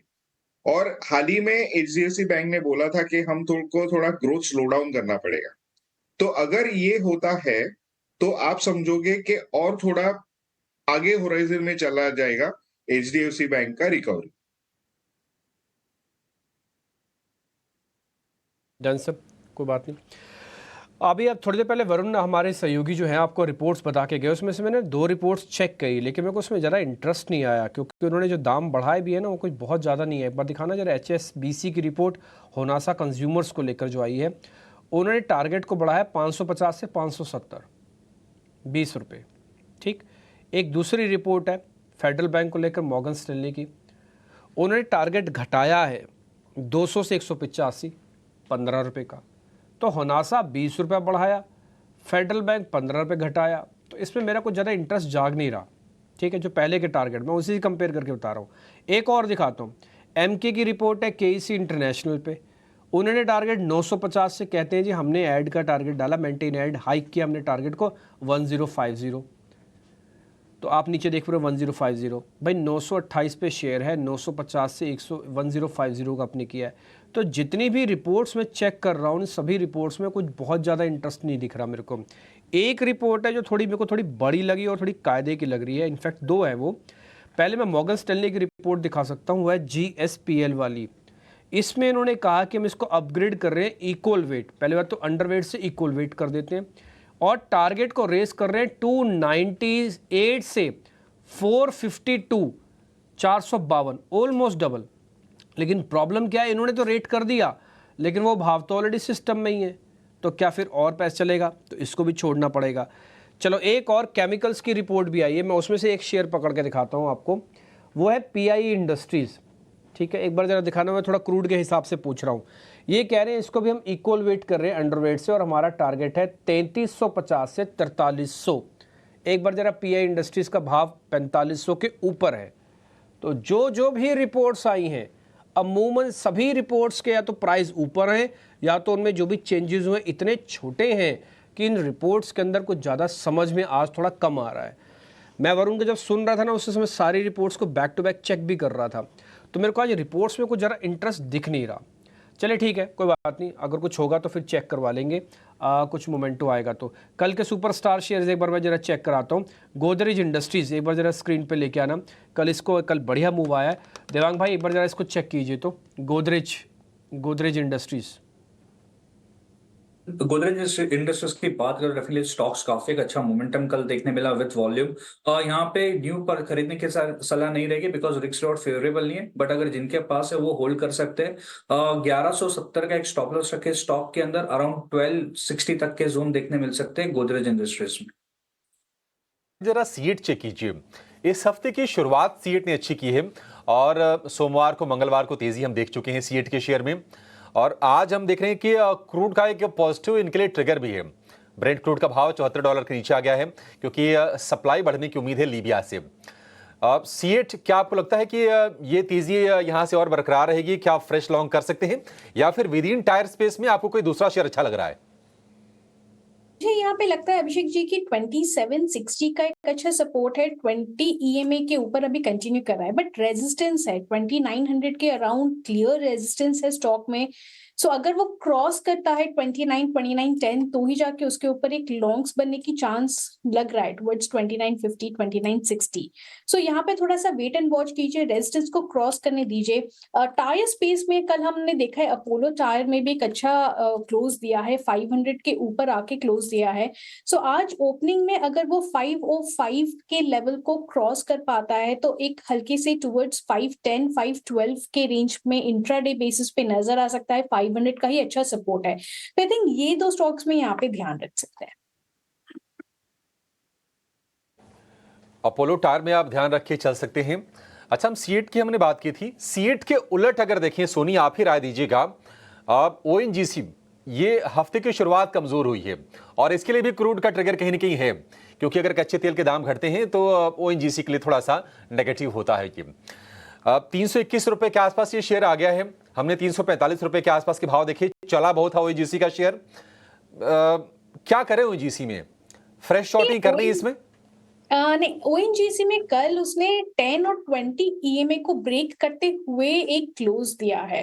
सो वहां पे रेजिस्टेंस स्ट्रॉन्ग है, 326 इंट्राडे के लेवल पे रेजिस्टेंस बन गया है।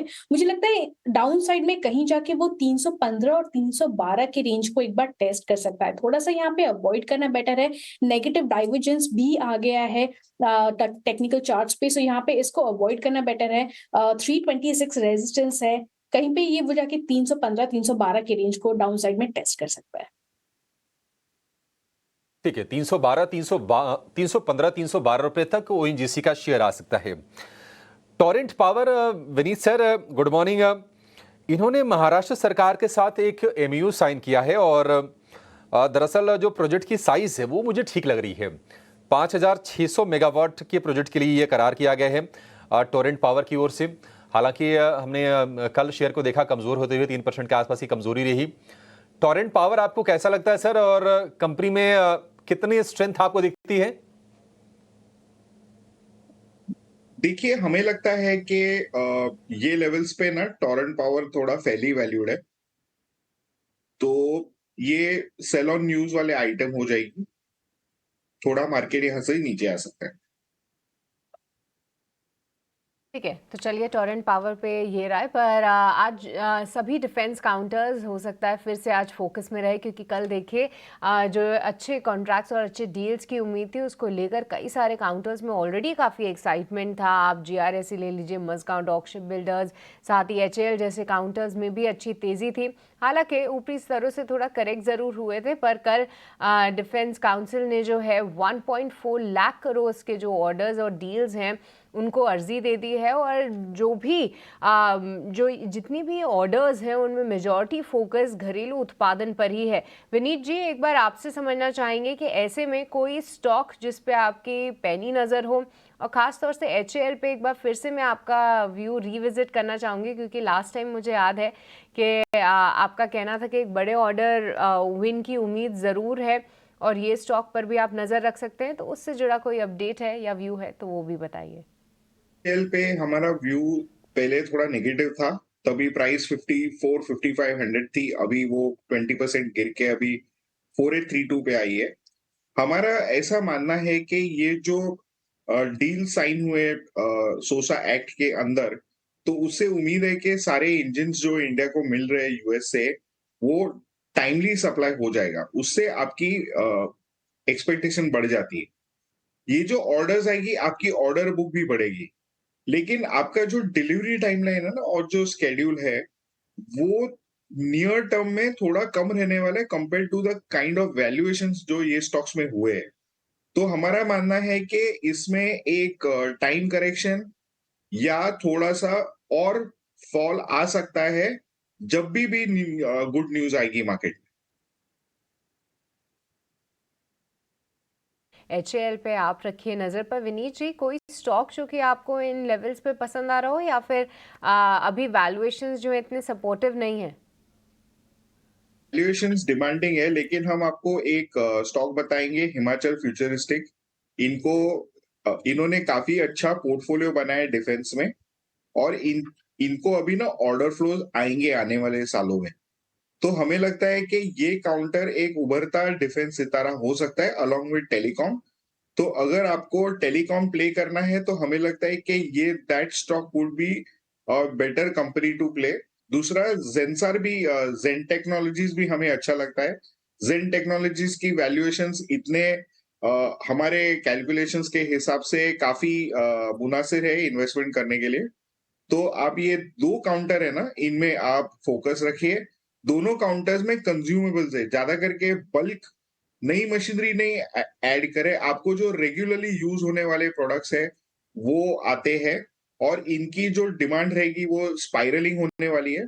तो हमें लगता है कि ये जो 2 काउंटर है आपको बहुत अच्छा अपसाइड दे सकते हैं। और वक्त चला है जानने का आज के ब्रेकआउट स्टॉक्स कौन से हैं, और सीधा चलेंगे डिम्पी के पास।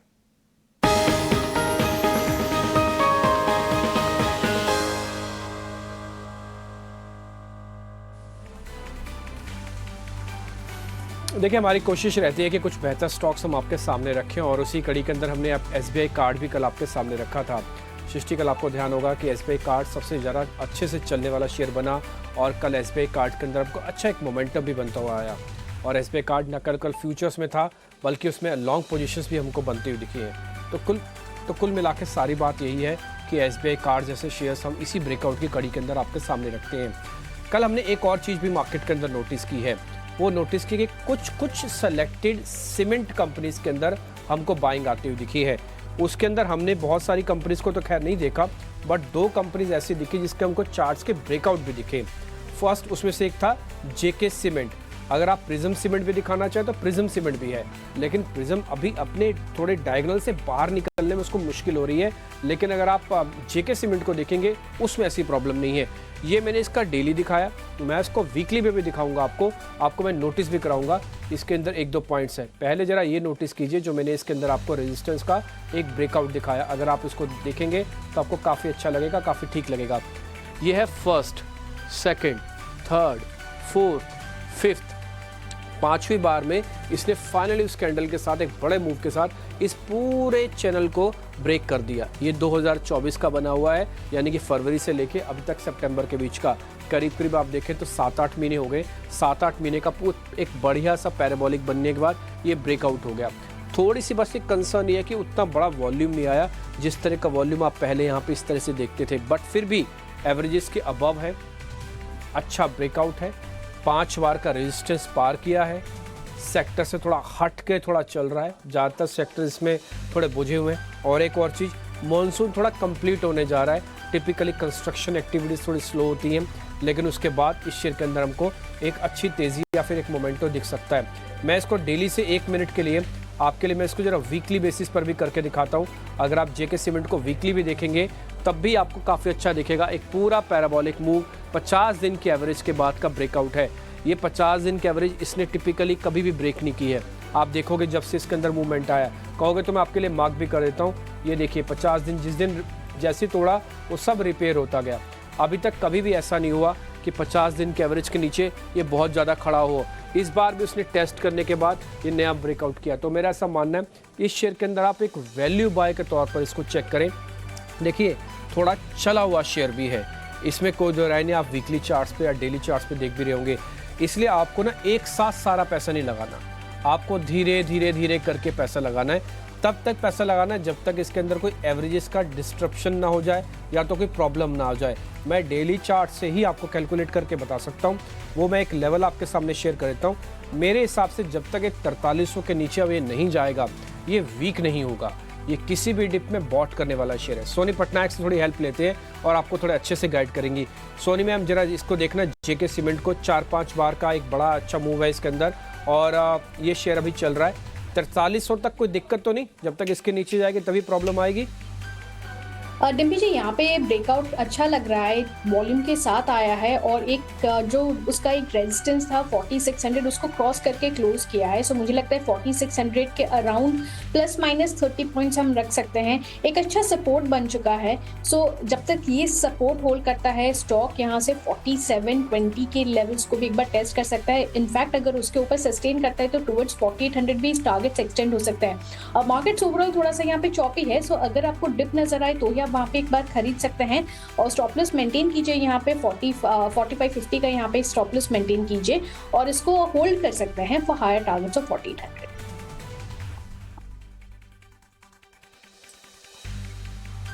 तो जेके सीमेंट के बारे में आपने रिकमेंडेशन दी, आप ये कह रहे हैं बाइंग ऑन डिप्स करें, जैसे मोटा मोटी हमने भी आपके सामने बात रखी कि इसको एक साथ मत खरीदना।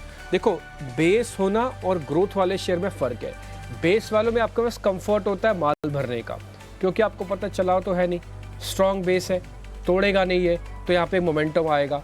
लेकिन जैसे ही आप देखते हैं दूसरी तरफ से, तो आपको दिखने लगता है कि हाँ, अब इस शेयर के अंदर मेरे को एक अच्छा बड़ा मूव मिलने जा रहा है। तो थोड़ा चले हुए शेयर्स के अंदर हमेशा बाइंग ऑन डिप करनी चाहिए और रुके हुए शेयर के अंदर हमेशा उसका बेस चेक करके उसके अंदर आ जाना चाहिए। मेरे को लग रहा है जेके सीमेंट सोनी ने पास कर दिया, लेवल्स आपकी स्क्रीन पर है, 4700 तक शेयर जा सकता है, 4550 का स्टॉप लॉस है। जितना हो सके उतना आप नियर डिप में खरीदारी करेंगे तो काम बन जाएगा। तो जेके सीमेंट आज हमारी लिस्ट में रहेगा, इकलौता शेयर है जिसको आज हम आपके सामने ब्रेकआउट शेयर के तौर पर सामने रख रहे हैं। Back to studio.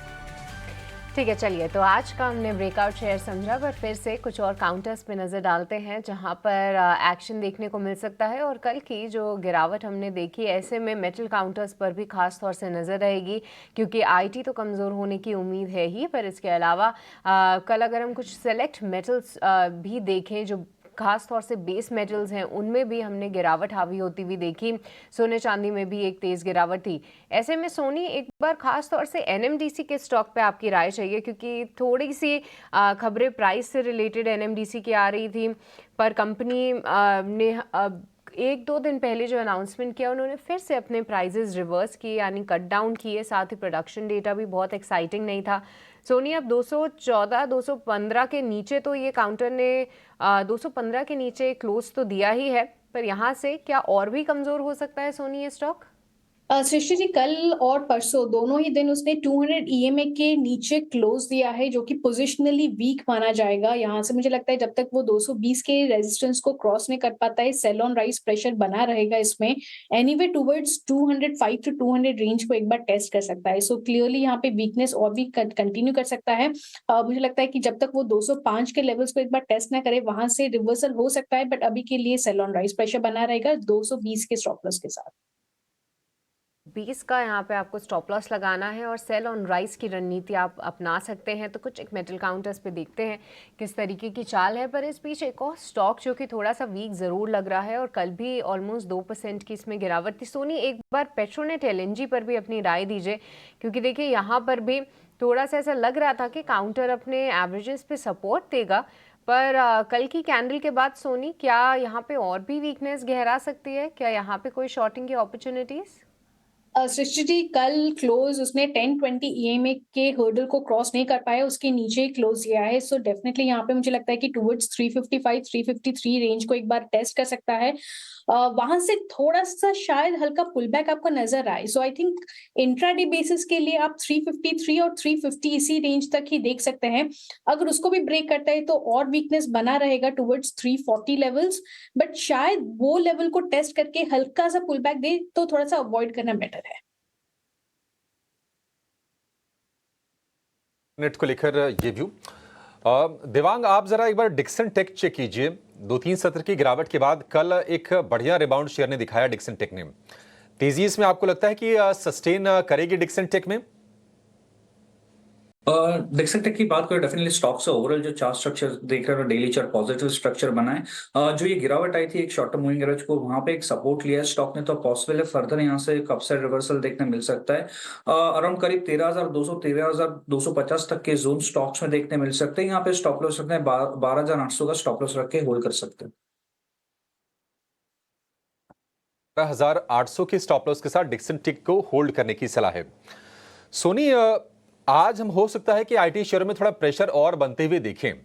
कल हमने देखा था कि इन्फोसिस का शेयर निफ्टी के टॉप लूजर्स में शामिल था, करीब 2.25% के आसपास की गिरावट के साथ ये शेयर बंद हुआ और ये शेयर भी चले ठीक ठाक हैं।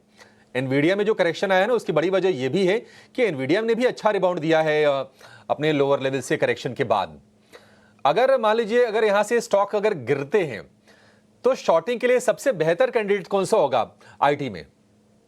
देखिए मुझे लगता है कि थोड़ा सा यहाँ पे शॉर्ट आईटी में अवॉइड करना चाहिए। ओवरऑल हम देखते हैं कि 2 दिन ये अच्छा स्ट्रेंथ लेता है, फिर थोड़ा सा प्रॉफिट बुकिंग कंसोलिडेट करता है, वहां से रिवर्स कर जाता है। सो मेरे ख्याल से थोड़ा सा वेट कीजिए, बिकॉज टेक्नोलॉजी ओवरऑल अगर हम रोल ओवर्स पे देखेंगे तो अच्छे रोल ओवर्स हुए हैं यहाँ पे सितंबर सीरीज में, सो कहीं ना कहीं वो रुक भी सकता है। ओवरऑल सारे अगर लार्ज कैप भी हम देख दे, भले वो टेक महिंद्रा हो या HCL टेक हो या विप्रो हो, सब अपने सपोर्ट को होल्ड कर रहे हैं। कहीं भी वो आज के गैप डाउन में भी वो सपोर्ट ब्रेक नहीं हो रहा है। सो मैं यहाँ पे इंतजार करूंगी, वेट करूंगी, अगर कहीं सपोर्ट ब्रेक होता है तो ही शॉर्टिंग की अपॉर्चुनिटी ढूंढने की, वरना अभी के लिए थोड़ा सा इसको अवॉइड करना बेटर है। और इमीडिएटली हरी मत कीजिए कि आज गैप डाउन में ही सब सेल करना है आईटी स्पेस में से, थोड़ा सा यहाँ पे वेट एंड वॉच की सलाह रहेगी। वेट एंड वॉच की सलाह है। आईटी स्टॉक्स में कमजोरी के साथ खुलेंगे, उसके संकेत देखिए प्री ओपन सत्र से मिल भी रहे हैं आपको। निफ्टी आपको इस वक्त 145 अंक नीचे दिखेगा और आधे % की हालांकि कमजोरी है ये। देखते हैं कि जब ये सेटल होते हैं भाव 9:07 के आसपास तो क्या प्राइसेस रहते हैं। लेकिन वोल्टास में देवांग कल हमने देखा कि बढ़िया तेजी रही और धीरे धीरे करके शेयर अब ये नए रिकॉर्ड हाइस पर पहुंच गया है। 1800 रुपए के ऊपर का भाव है। वोल्टास आपको लगता है कि दम दिखाएगा अभी और? डेफिनेटली वोल्टास का चार्ट स्ट्रक्चर काफी पॉजिटिव दिख रहा है। स्टॉक्स एक high top high bottom structure में अभी भी स्टॉक ट्रेड कर रहा है। कल हमने देखा है काफी अच्छा मोमेंटम में देखने मिला है, तो वोल्टास को खरीद भी सकते हैं ये लेवल पे और है तो होल्ड भी कर सकते हैं। यहाँ पे एक स्टॉप लॉस रखने की सलाह रहेगी 1770 का स्टॉप लॉस रखिए। अराउंड 1880 तक के जोन देखने मिल सकते हैं वोल्टास में। ठीक है, वोल्टास को लेकर ये व्यू। एक और शेयर आप जरा सोनी चेक कीजिए, वो है यूपीएल का। 600 रुपए के ऊपर अब ये शेयर आ गया है और महीने भर में करीब 15% के आसपास तक की तेजी दिखा चुका है यूपीएल का। और हम देख रहे हैं कि एग्रोकेमिकल, पेस्टिसाइड, ये वाली जो कंपनियां हैं ये थोड़े फोकस में भी है, फ्लेवर में भी है। यूपीएल आपको कैसा लग रहा है? और इस स्पेस से अगर कोई दूसरा शेयर भी अगर आपको बेहतर लग रहा हो सोनी, वो भी आप बता सकती हैं। अभिषेक जी, यूपीएल में स्ट्रेंथ है, मुझे लगता है यहाँ पे आप बाय ऑन डिप्स की सलाह रख सकते हैं। डेफिनेटली मुझे लगता है 590 के सपोर्ट के पास अच्छा सपोर्ट है। सो करीबन अगर आज गैप डाउन के थ्रू कहीं भी टुवर्ड्स 5895 590 के रेंज को अगर नजर आता है तो वहां पे आप इनिशिएट कर सकते हैं। लॉन्ग सपोर्ट अच्छा है यहाँ पे, 570 का एक सपोर्ट मेंटेन कीजिए। थोड़ा सा पोजिशनल प्ले रहेगा, इंट्राडे प्ले नहीं है। 575 स्टॉप लॉस के साथ इसको होल्ड कर सकते हैं। स्टॉक में स्ट्रेंथ है, एक बार वो 607 लेवल को क्रॉस करता है तो एक फ्रेश ब्रेकआउट रहेगा उसके ऊपर, टुवर्ड्स 630 यहाँ पे टेस्ट कर सकते हैं। सो टारगेट 630 के लिए यहाँ पे आप होल्ड कर सकते हैं।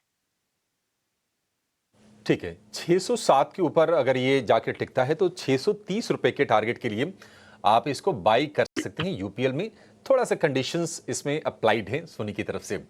चलिए, 9:06 अब तो हो गए हैं और 9 के नवरत्न शेयर आपको बता देते हैं। हमारे सहयोगी शरद दुबे हमारे साथ जुड़ गए हैं।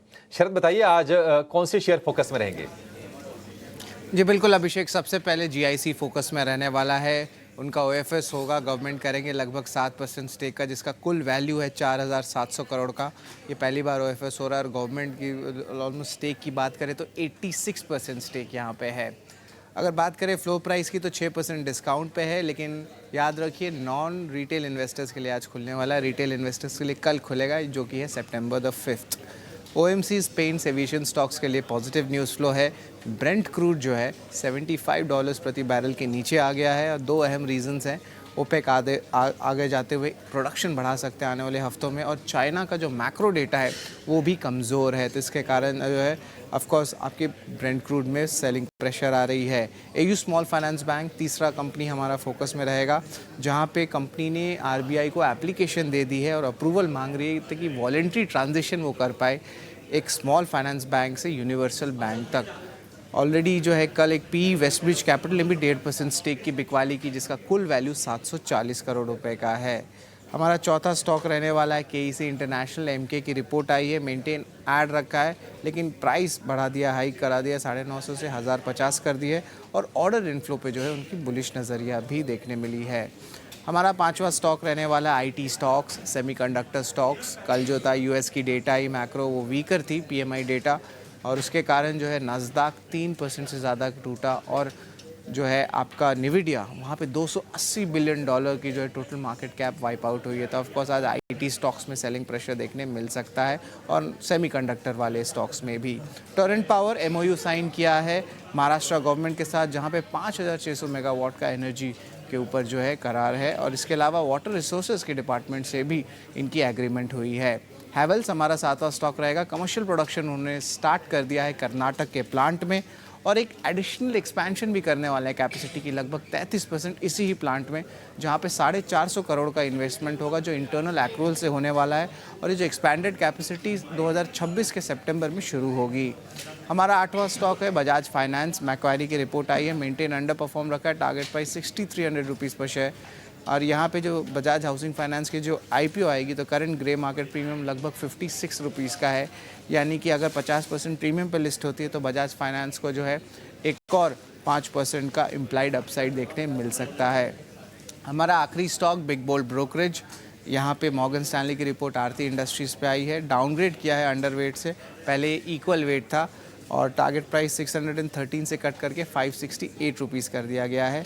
और ओवरऑल सेक्टर में भी जो है उनकी जो व्यू है वो कह रहे हैं कि वॉल्यूम ट्रैक्शन में थोड़ी कमी देखने मिल रही है, और थोड़ी सी demand green shoots across vertical ज़रूर आई है, लेकिन प्राइसिंग प्रेशर अभी भी बना हुआ है, तो यहाँ पे थोड़ी नेगेटिव न्यूज़ फ्लो आई है। तो ये 9 अहम स्टॉक्स है जो हमारे रडार में होने चाहिए।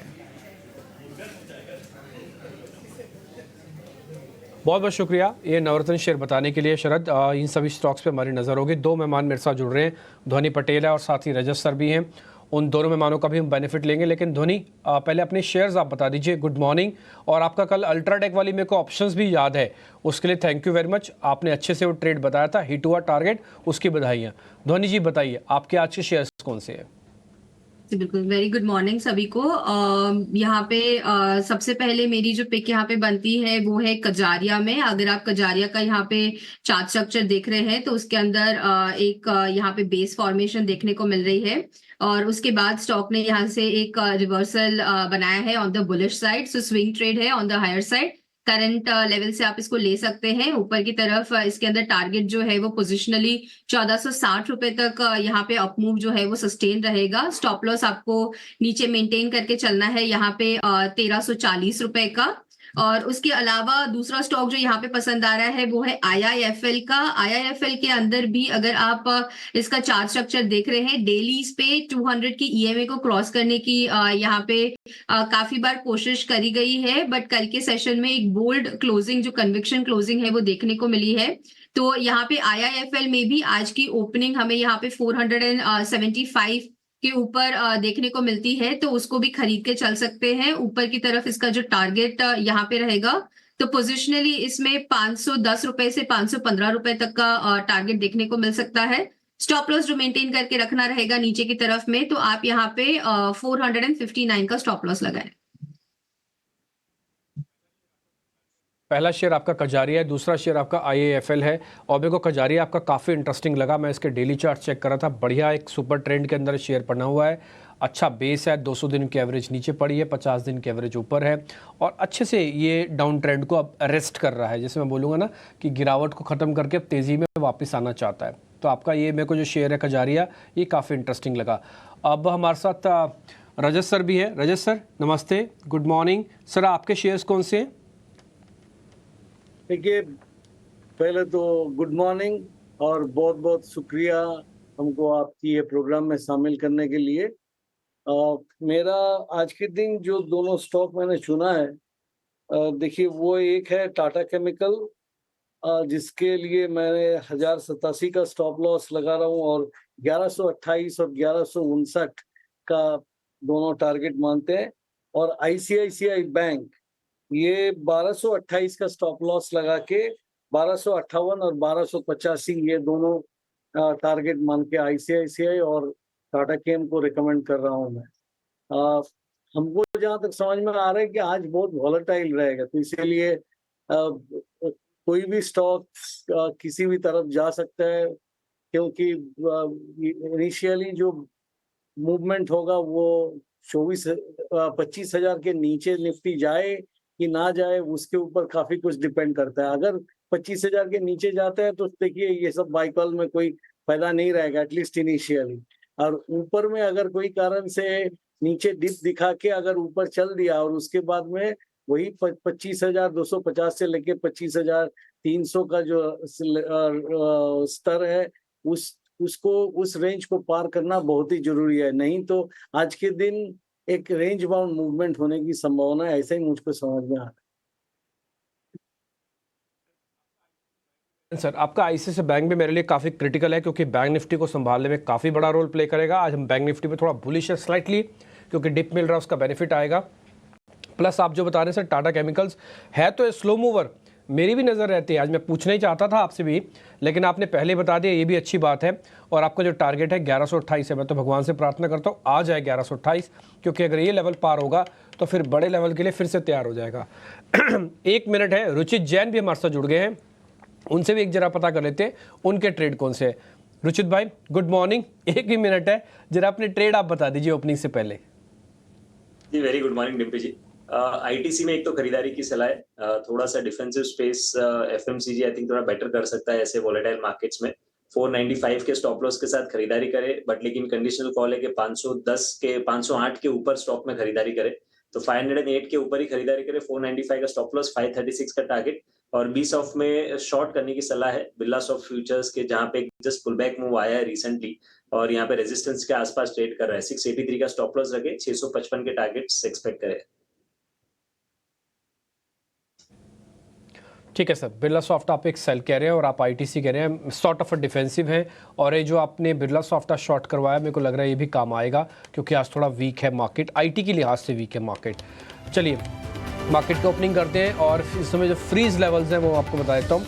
करीब 190 पॉइंट फ्रीज है निफ्टी के, और बैंक निफ्टी के फ्रीज है 325 पॉइंट है। तो एक 25,000 उसका बचा हुआ है, 51,200 उसका बचा हुआ है। देखते हैं क्या होता है।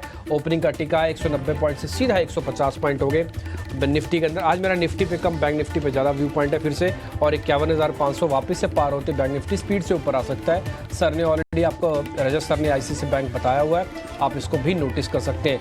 आईटी का इंडेक्स करीब 0.2% नीचे है, और अगर आप एडवांस डिक्लाइन देख रहे हैं तो वो भी आज खराब है। 300 वर्सेस 1400 शेयर है, इसका मतलब मिड कैप स्मॉल कैप ने भी आज परसेंटेज में अच्छा पार्टिसिपेट किया है। और ये शेयर अभी आप अपनी स्क्रीन पर भी देखेंगे। डिफेंसिव अगर आप दिखाना चाहें तो वो भी आप अपनी स्क्रीन पर दिखा पाएंगे अगर आज डिफेंसिव शेयर्स हैं।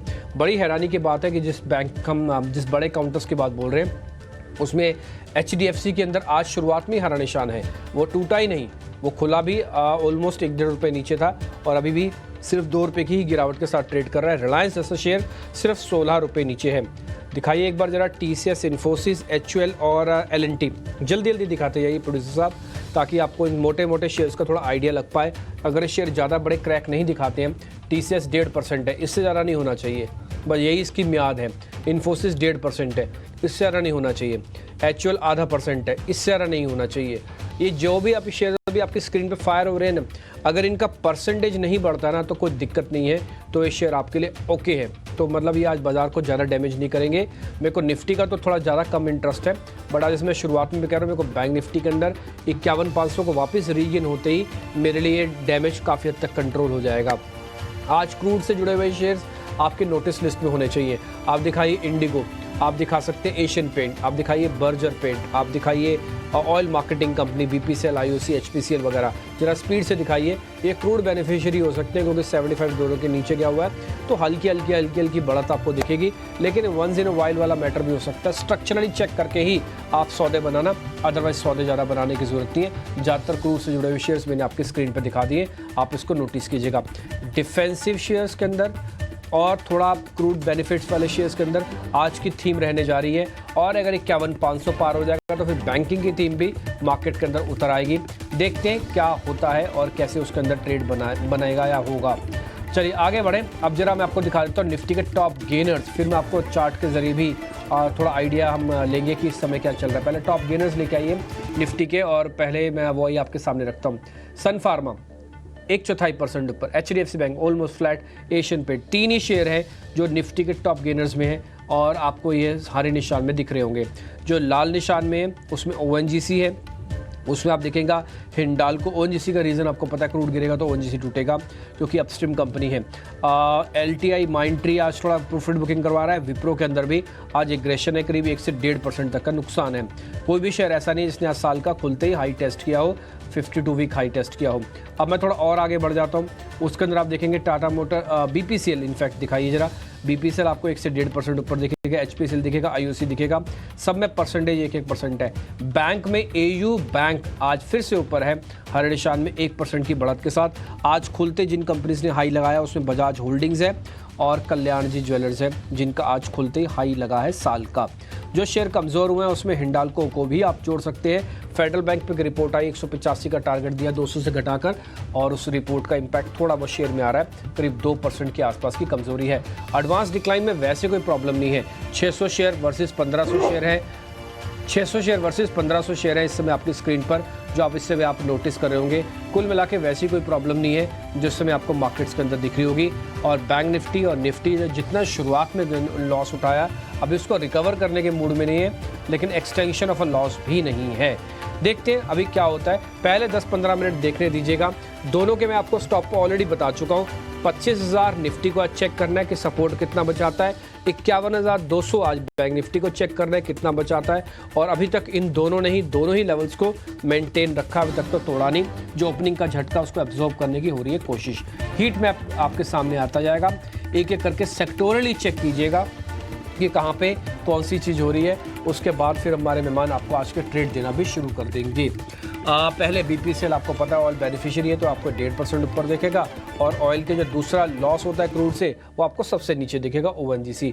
तो कुल मिला के सारी थीम क्रूड के इर्द गिर्द फंस गई आज। इसके बीच में जो भी आप शेयर्स देख पा रहे हो ग्लोबल सेट ऑफ से टूटते हैं, जिसमें मेटल स्टॉक्स काफ़ी हद तक। मैंने आपको 3 चीज़ें बताई है मेटल्स में। फर्स्ट, चाइना से कोई नेगेटिव खबर ना है, जैसे उसका आज PMI थोड़ा उम्मीद से कम आया। दूसरा, ग्लोबल ख़राब ना हो, और तीसरा, डॉलर रुपी इक्वेशंस ठीक हो। तो अगर ये 3 चीज़ ठीक है तो मेटल के अंदर कोई प्रॉब्लम नहीं होती है। ये मेटल का इंडेक्स आपके पास, अगर इन तीनों में से कोई भी प्रॉब्लम होगी तो मेटल उस पर नेगेटिव रिएक्ट जरूर करेगा। हिंडाल्को, नाल्को, GSPL, इन सब के पास 1 से 2% तक की गिरावट है, ये अपनी स्क्रीन पर देख पा रहे हैं। और भी हीट मैप स्क्रीन पर फटाफट से लेके आते जाइए, हम एक एक करके हीट मैप आपके सामने रखते हैं। इस समय FMCG को देखिएगा, उसमें यूनाइटेड ब्रूअरीज थोड़ा ऊपर है, टाटा कम्युनिकेशन आज नीचे, वरुण नीचे, ITC नीचे, मैरिको नीचे। इन सभी शेयर्स के अंदर करीब 0.25 से 1% तक की गिरावट है।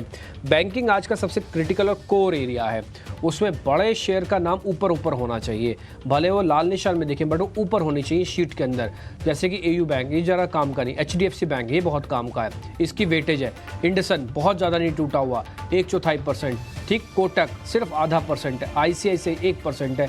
अगर इन चारों में से भी कोई हरे निशान में वापस लौट आए, या फिर 2 शेयर भी लौट आए, कम से कम वो आज की गिरावट को अरेस्ट कर सकते हैं। देखते हैं क्या होता है। आज काफ़ी हद तक बड़ा दारोमदार मैं बोलूँगा बैंकिंग स्टॉक्स पे है, मार्केट को हील या ठीक रखने के लिए। कैपिटल गुड्स आप अपनी स्क्रीन पर देख पा रहे हैं, इसमें लक्ष्मी मशीन्स, कल्पतरू प्रोजेक्ट्स और भारत बिजली ऐसे शेयर्स आपको दिखेंगे। और जो आप पे नीचे आप देख पा रहे हैं उसमें थर्मैक्स और L&T शेयर्स के अंदर थोड़ा प्रेशर है।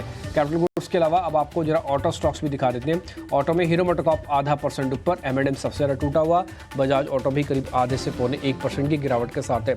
हीट मैप लेके आने का पर्पस सारा यही होता है कि आपको थोड़ा आइडिया लग पाए कि ओवरऑल मार्केट के अंदर सेक्टोरली भी क्या हो रहा है। ये मिड कैप का इंडेक्स है। आज मिड कैप के अंदर आपको टिपिकली ज़्यादा शेयर्स दिखेंगे नहीं। जैसे मैंने आपको बताया निफ्टी के ही कुल मिला के 3-4 शेयर हैं जो इस समय हरे निशान में है, तो थोड़ा प्रेशर तो आएगा ही मिड कैप स्टॉक्स पर भी, तो वो आपको दिख रहा है। सबसे ज़्यादा टूटने वाले में से कफोर्ज और ओरेकल फाइनेंस है, दोनों आईटी है। हालांकि कल ओरेकल फाइनेंस की अच्छी क्लोजिंग हुई है, तो ये बात नहीं भूलनी चाहिए। स्मॉल कैप का इंडेक्स है, वहाँ पे आपको दिख रहा होगा कुछ और कंपनीज जैसे एथर इंडस्ट्रीज़ है, यूटीआई, एएमसी, मेड प्लस, जेबी केमिकल जैसे शेयर्स आज आपको हरे निशान में स्क्रीन पर दिख रहे होंगे। बिरला सॉफ्ट, रुचित जैन ने भी आपको ट्रेड बताया था वीकनेस का, वो करीब 1.5% नीचे है। और ध्वनि ने कजारिया सेरेमिक्स बताया था, मेरी शीट पर अभी भी वो लगा हुआ है। कजारिया सेरेमिक्स के अंदर आपको हरा निशान दिख रहा होगा, बकायदा 1400 के ऊपर है। 350 पॉइंट के साथ 51,200 बैंक निफ्टी ने बचा लिया। 25,000 अभी तक निफ्टी का बचा हुआ है। विक्स बहुत ज़्यादा तो नहीं है, हाँ 2.5% ये भी बढ़ा हुआ है, ये भी एक नोटिसेबल पॉइंट्स है। अब मेरे सहयोगी आपको कुछ और शेयर्स बता देंगे, साथ ही ओपनिंग के सौदे लेने भी हम शुरू कर रहे हैं। ठीक है, तो बाजार में प्रेशर है, आईटी मेटल आज ज़्यादा टूट रहे हैं और ऑयल एंड गैस शेयरों से आज हम थोड़ा सा सपोर्ट देख रहे हैं, जिसमें कोई एमसी, एविएशन, टायर, ये तमाम शेयर आपको चलते हुए दिखेंगे। मिड कैप स्मॉल कैप की अगर हम बात कर लें तो रेमंड कल की तेज़ी को आज कंटिन्यू कर रहा है, 2% के आसपास के मूव आज भी हैं। इसके अलावा प्रिज्म जॉनसन, वहाँ पर बाइंग हो रही है, 3-3.5% के आसपास की तेज़ी है। होनासा कंज्यूमर, ये शेयर ऊपर है। कैस्ट्रॉल में कल तेज़ी हमने देखी थी, कैस्ट्रॉल का शेयर आपको आज ऊपर दिखेगा। इंडिगो पेंट्स में भी आज बाइंग है। पेंट वाले सारे के सारे शेयर आपको छोटे छोटे गेंस से ही, लेकिन वो गेंस आपको दिखेंगे। अगर भैया हम गिरने वाले अगर हम शेयरों की बात करें तो आईटी में आप देखिए बिरला सॉफ्ट आज कमज़ोर दिखेगा आपको। मेटल शेयर चूंकि कमज़ोर हैं तो हिंडाल्को में आज फिर से नरमी है। जोमेटो कल थोड़ा सा देखा था कि कोशिश कर रहा था ऊपर जाने की, लेकिन आज फिर से प्रेशर में ये शेयर है। 245 रुपये के आसपास के भाव आ गए हैं जोमेटो के, तो इसमें भी थोड़ी कमजोरी के साथ शुरुआत हुई है। और अगर हम बैंकिंग स्टॉक्स की बात करें तो फेडरल बैंक में भी करीब करीब 2% के आसपास की कमजोरी है। आरबीएल बैंक भी आज कमजोरी के ही संकेत दे रहा है। निफ्टी बैंक के 12 में से इस वक्त 11 शेयर कमजोर हैं एयू स्मॉल फाइनेंस बैंक को छोड़ के, और जो प्रेशर बिल्ड हो रहा है वो बिल्ड हो रहा है आईसीआईसीआई बैंक और एसबीआई के चलते ज्यादा। एचडीएफसी बैंक से आज उतना ज्यादा डैमेज नहीं है, वो तो मतलब हल्के फुल्के गिरावट के साथ ही कारोबार कर रहा है। देखते हैं कि आगे चाल क्या होती है, लेकिन अभी 51,340 के आसपास का है निफ्टी बैंक। और निफ्टी में हम देख रहे हैं कि लोअर लेवल से थोड़ी सी हम राहत कह सकते हैं, 25,100 के ऊपर निफ्टी कारोबार कर रहा है। चलिए अब सीधे अपने एक्सपर्ट्स के पास चलेंगे और उनसे समझेंगे कि उनको बाजार में मौके कहां पर दिख रहे हैं। आपके लिए ओपनिंग ट्रेड्स लेंगे।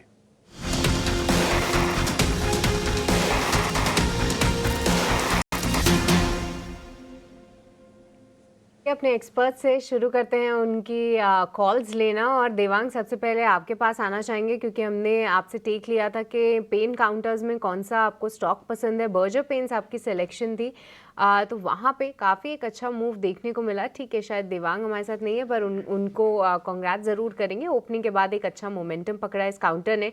पर सोनी, चलिए आपसे शुरुआत करते हैं, बताइए कोई अपडेट है तो वो भी दीजिए, और साथ ही आपके फ्रेश ट्रेड्स कहाँ पर हैं? जी सृष्टि जी, यहाँ पे अपडेट है कि जो हमने monthly bear put spread recommend किया था 130 के टोटल प्रीमियम आउटफ्लो पे, वो करीबन 170 173 पे चल रहा है। सो कहीं पे 43 पॉइंट्स का एक गेन आ रहा है, और थोड़ा सा अभी हम पुल बैक भी देख रहे हैं। स्टॉक स्पेसिफिक एलआईसी हाउसिंग में हमने कहा था कि मॉर्निंग में 690 685 के रेंज पे बाई कीजिए, वो रेंज ट्रिगर हुआ है तो उस पे कंटिन्यू कीजिए, वो भी इंट्राडे बेसिस पे मुझे लगता है होल्ड कर सकता है। क्लियरली अगर हम देखेंगे तो अभी एमएफएसएल में एक अच्छा ब्रेकआउट आ रहा है, ये फ्रेश ब्रेकआउट है चार्ट्स पे। सो यहाँ पे फ्रेश कॉल ऐड करना चाहूंगी। एमएफएसएल में हम देख सकते हैं 1136 कैश के लेवल में है, 1140-41 फ्यूचर्स के लेवल में है। दोनों ही लेवल पे आप 1120 स्टॉप लॉस लगाइए इंट्राडे के लिए, और यहाँ पे पहला टारगेट रहेगा 1155, उसके ऊपर सस्टेन करता है तो 1165 1170 भी टेस्ट कर सकता है। ठीक है, तो सोनी की तरफ से अपडेट भी हमने ले लिया एलआईसी हाउसिंग फाइनेंस में, और किस तरीके से बेयर पुट स्प्रेड में भी आपको फ़ायदा हो रहा है। पर साथ ही साथ अब जो फ्रेश कॉल्स हैं वो है मैक्स फाइनेंशियल्स की। काफ़ी इंटरेस्टिंग दिख रहा है ये स्टॉक, क्योंकि 1130 के ऊपर इसका तीसरा अटैम्प्ट है निकलने का। और सोनी ने बताया कि जिस तरीके से डेटा बिल्डअप भी हो रहा है, तो यहाँ पे आप रखिए नज़र। अब रजत सर, आपसे समझना चाहेंगे, बताइए ओपनिंग के बाद कहाँ पर है आपकी नज़र? थोड़ा वॉइस रेज करके बताइए, हम कुछ सुनाई नहीं दे रहे हैं। राजत सर, आपसे आपकी फ्रेश कॉल्स लेना चाहेंगे टिक के बाद। फ्रेश कॉल्स आप मांग रहे हैं? अच्छा, फ्रेश कॉल अगर हो तो मैं एक ही स्टॉक का जिक्र करूंगा, दैट इज अल्काइल अमाइन। पहले ही खुलासा कर देना चाहिए कि ये मेरी पोर्टफोलियो में है, बहुत सालों से है।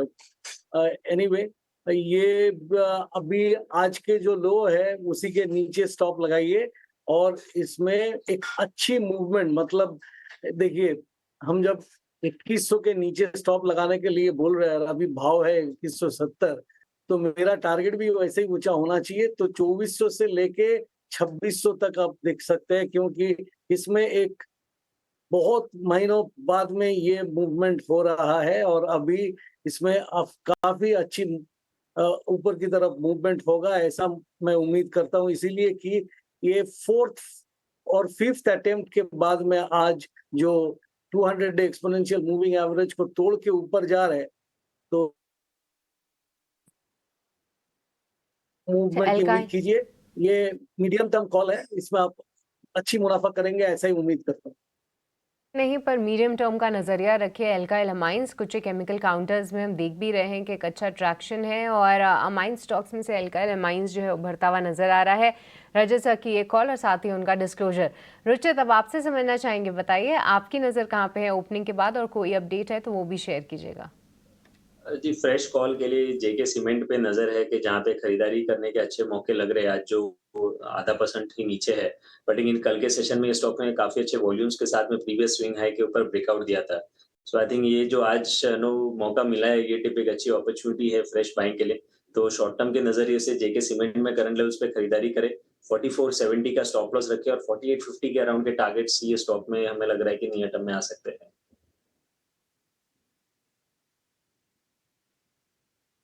रिकवरी आ रही है इस स्टॉक में, तो इस पर आप रखिए नज़र। और आज डिम्पी भी इसको अपने ब्रेकआउट शेयर में हाईलाइट भी कर रहे थे, तो उस लिहाज से भी ये काउंटर फोकस में है।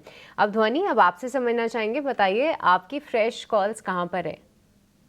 बिल्कुल सृष्टि, सबसे पहले मैं अपडेट देना चाहूंगी कि कजारिया सिरामिक्स जो हमने ओपनिंग में सजेस्ट करा था वो करीब यहाँ पे 2.5% की तेजी दिखा रहा है, तो इसे होल्ड करके रखें। और इसके अलावा काफी स्टॉक्स देखने को मिल रहे हैं कि ओपनिंग में गैप डाउन के बाद वहां से वापस रिकवर करते हुए यहाँ पे अपसाइड का मोमेंटम बनाए हैं। फिर भी मेरा पिक थोड़ा सा यहाँ पे लो बीटा और डिफेंसिव साइड पे जाता है। यहाँ पे सबसे पहला पिक जो मेरा है वो है दीपक नाइट्रेट के अंदर। दीपक नाइट्रेट का अगर आप चार्ट स्ट्रक्चर देख रहे हैं तो एक बॉटम रिवर्सल यहाँ पे हुआ है और वहां से हमें एक अपसाइड का मोमेंटम देखने को मिल रहा है। स्लो मूवर स्टॉक है, यहाँ पे 3100 का इसके अंदर टारगेट बनता है और स्टॉप लॉस जो आपको मेंटेन करके रखना है, तो आप 2820 का यहाँ पे स्टॉप लॉस लगाए। दूसरा पिक जो यहाँ पे मेरी तरफ से है वो लॉरस लैब्स के अंदर है। ओवरऑल लैब स्टॉक्स के अंदर एक तेजी देखने को मिल रही है, बट लॉरस लैब्स के अंदर कन्विक्शन ज्यादा बनती है। प्रीवियस 3 डेज की जो स्विंग हाइज थी वहां से एक ब्रेकआउट देखने को मिला है आज की सेशन में, इसको बाय करें। ऊपर की तरफ 485 का टारगेट बनता है और स्टॉप लॉस आपको नीचे मेंटेन करके चलना है 463 का। ऑलराइट, तो फ्रेश कॉल्स ध्वनि की तरफ से लॉरस लैब है। और ध्वनि, आपको कॉन्ग्रेचुलेशंस भी कजारिया सिरामिक्स के लिए। काफ़ी स्ट्रॉन्ग मूव आया है उसमें और अभी भी स्टॉक आप देखेंगे तो डे हाई पे ही है। काफ़ी एक अच्छा ट्रैक्शन इस स्टॉक में हमने देखा। पर आज जितने भी पेंट काउंटर्स हैं वो फोकस में है, साथ ही टायर काउंटर्स में भी एक अच्छा बाउंस बैक है। ओपनिंग के पहले भी हमने एक एक्सपर्ट की राय ली थी, पर रुचित आपसे भी क्विकली समझना चाहेंगे कोई टायर स्टॉक जो कि आपके लिए स्टैंड आउट कर रहा हो, क्योंकि मैं देख पा रही हूँ कि अपोलो टायर्स अपने क्रूशियल मूविंग एवरेजेस को क्रॉस कर रहा है। साथ ही जेके टायर्स में भी एक 400 के स्तरों से एक अच्छा बाउंस है। पर रुचित, कोई और स्टॉक जो कि आपको फिलहाल पसंद आ रहा हो इस पैक में से? दो स्टॉक्स है। एक तो अपोलो टायर्स, आपने ऑलरेडी कहा है कि रिसेंटली एक ऑलरेडी करेक्शन फेज ये स्टॉक में हमने देखा है, तो अब सपोर्ट बेस के आसपास ट्रेड कर रहा है। 480 490 काफी स्ट्रॉन्ग सपोर्ट है। अगर ये सपोर्ट इंटैक्ट रख लेता है तो हम ये स्टॉक में फिर से 540 तक के आसपास के टारगेट्स एक पुल बैक में एक्सपेक्ट कर सकते हैं। बट एक और स्टॉक है जो जिसपे ध्यान देना चाहिए, वो है सीएट पे। एक अच्छा कंसोलिडेशन पिछले कुछ समय में हुआ है और एक कप एंड हैंडल जैसा पैटर्न डेली चार्ट्स पे बनाया हुआ है। हालांकि इसका ब्रेकआउट अब तक आया नहीं है, 2950 के ऊपर का ब्रेकआउट है, तो आपके वॉच लिस्ट पे रख सकते हैं। अगर 2950 के ऊपर के ब्रेकआउट ये स्टॉक में आ जाता है तो 3200 तक के टारगेट्स फिर ये स्टॉक में एक्सपेक्ट कर सकते हैं और 2800 के स्टॉप लॉस से फ्रेश ट्रेड उसके बाद ले सकते हैं। सो सीएट भी है जो स्ट्रक्चर्स काफी अच्छा बन रहा है। सो ये एक आपके वॉच लिस्ट पे रखे और 2940 2950 का ही हर्डल है जो क्रॉस होता है तो आप फ्रेश बाइंग इसमें कर सकते हैं।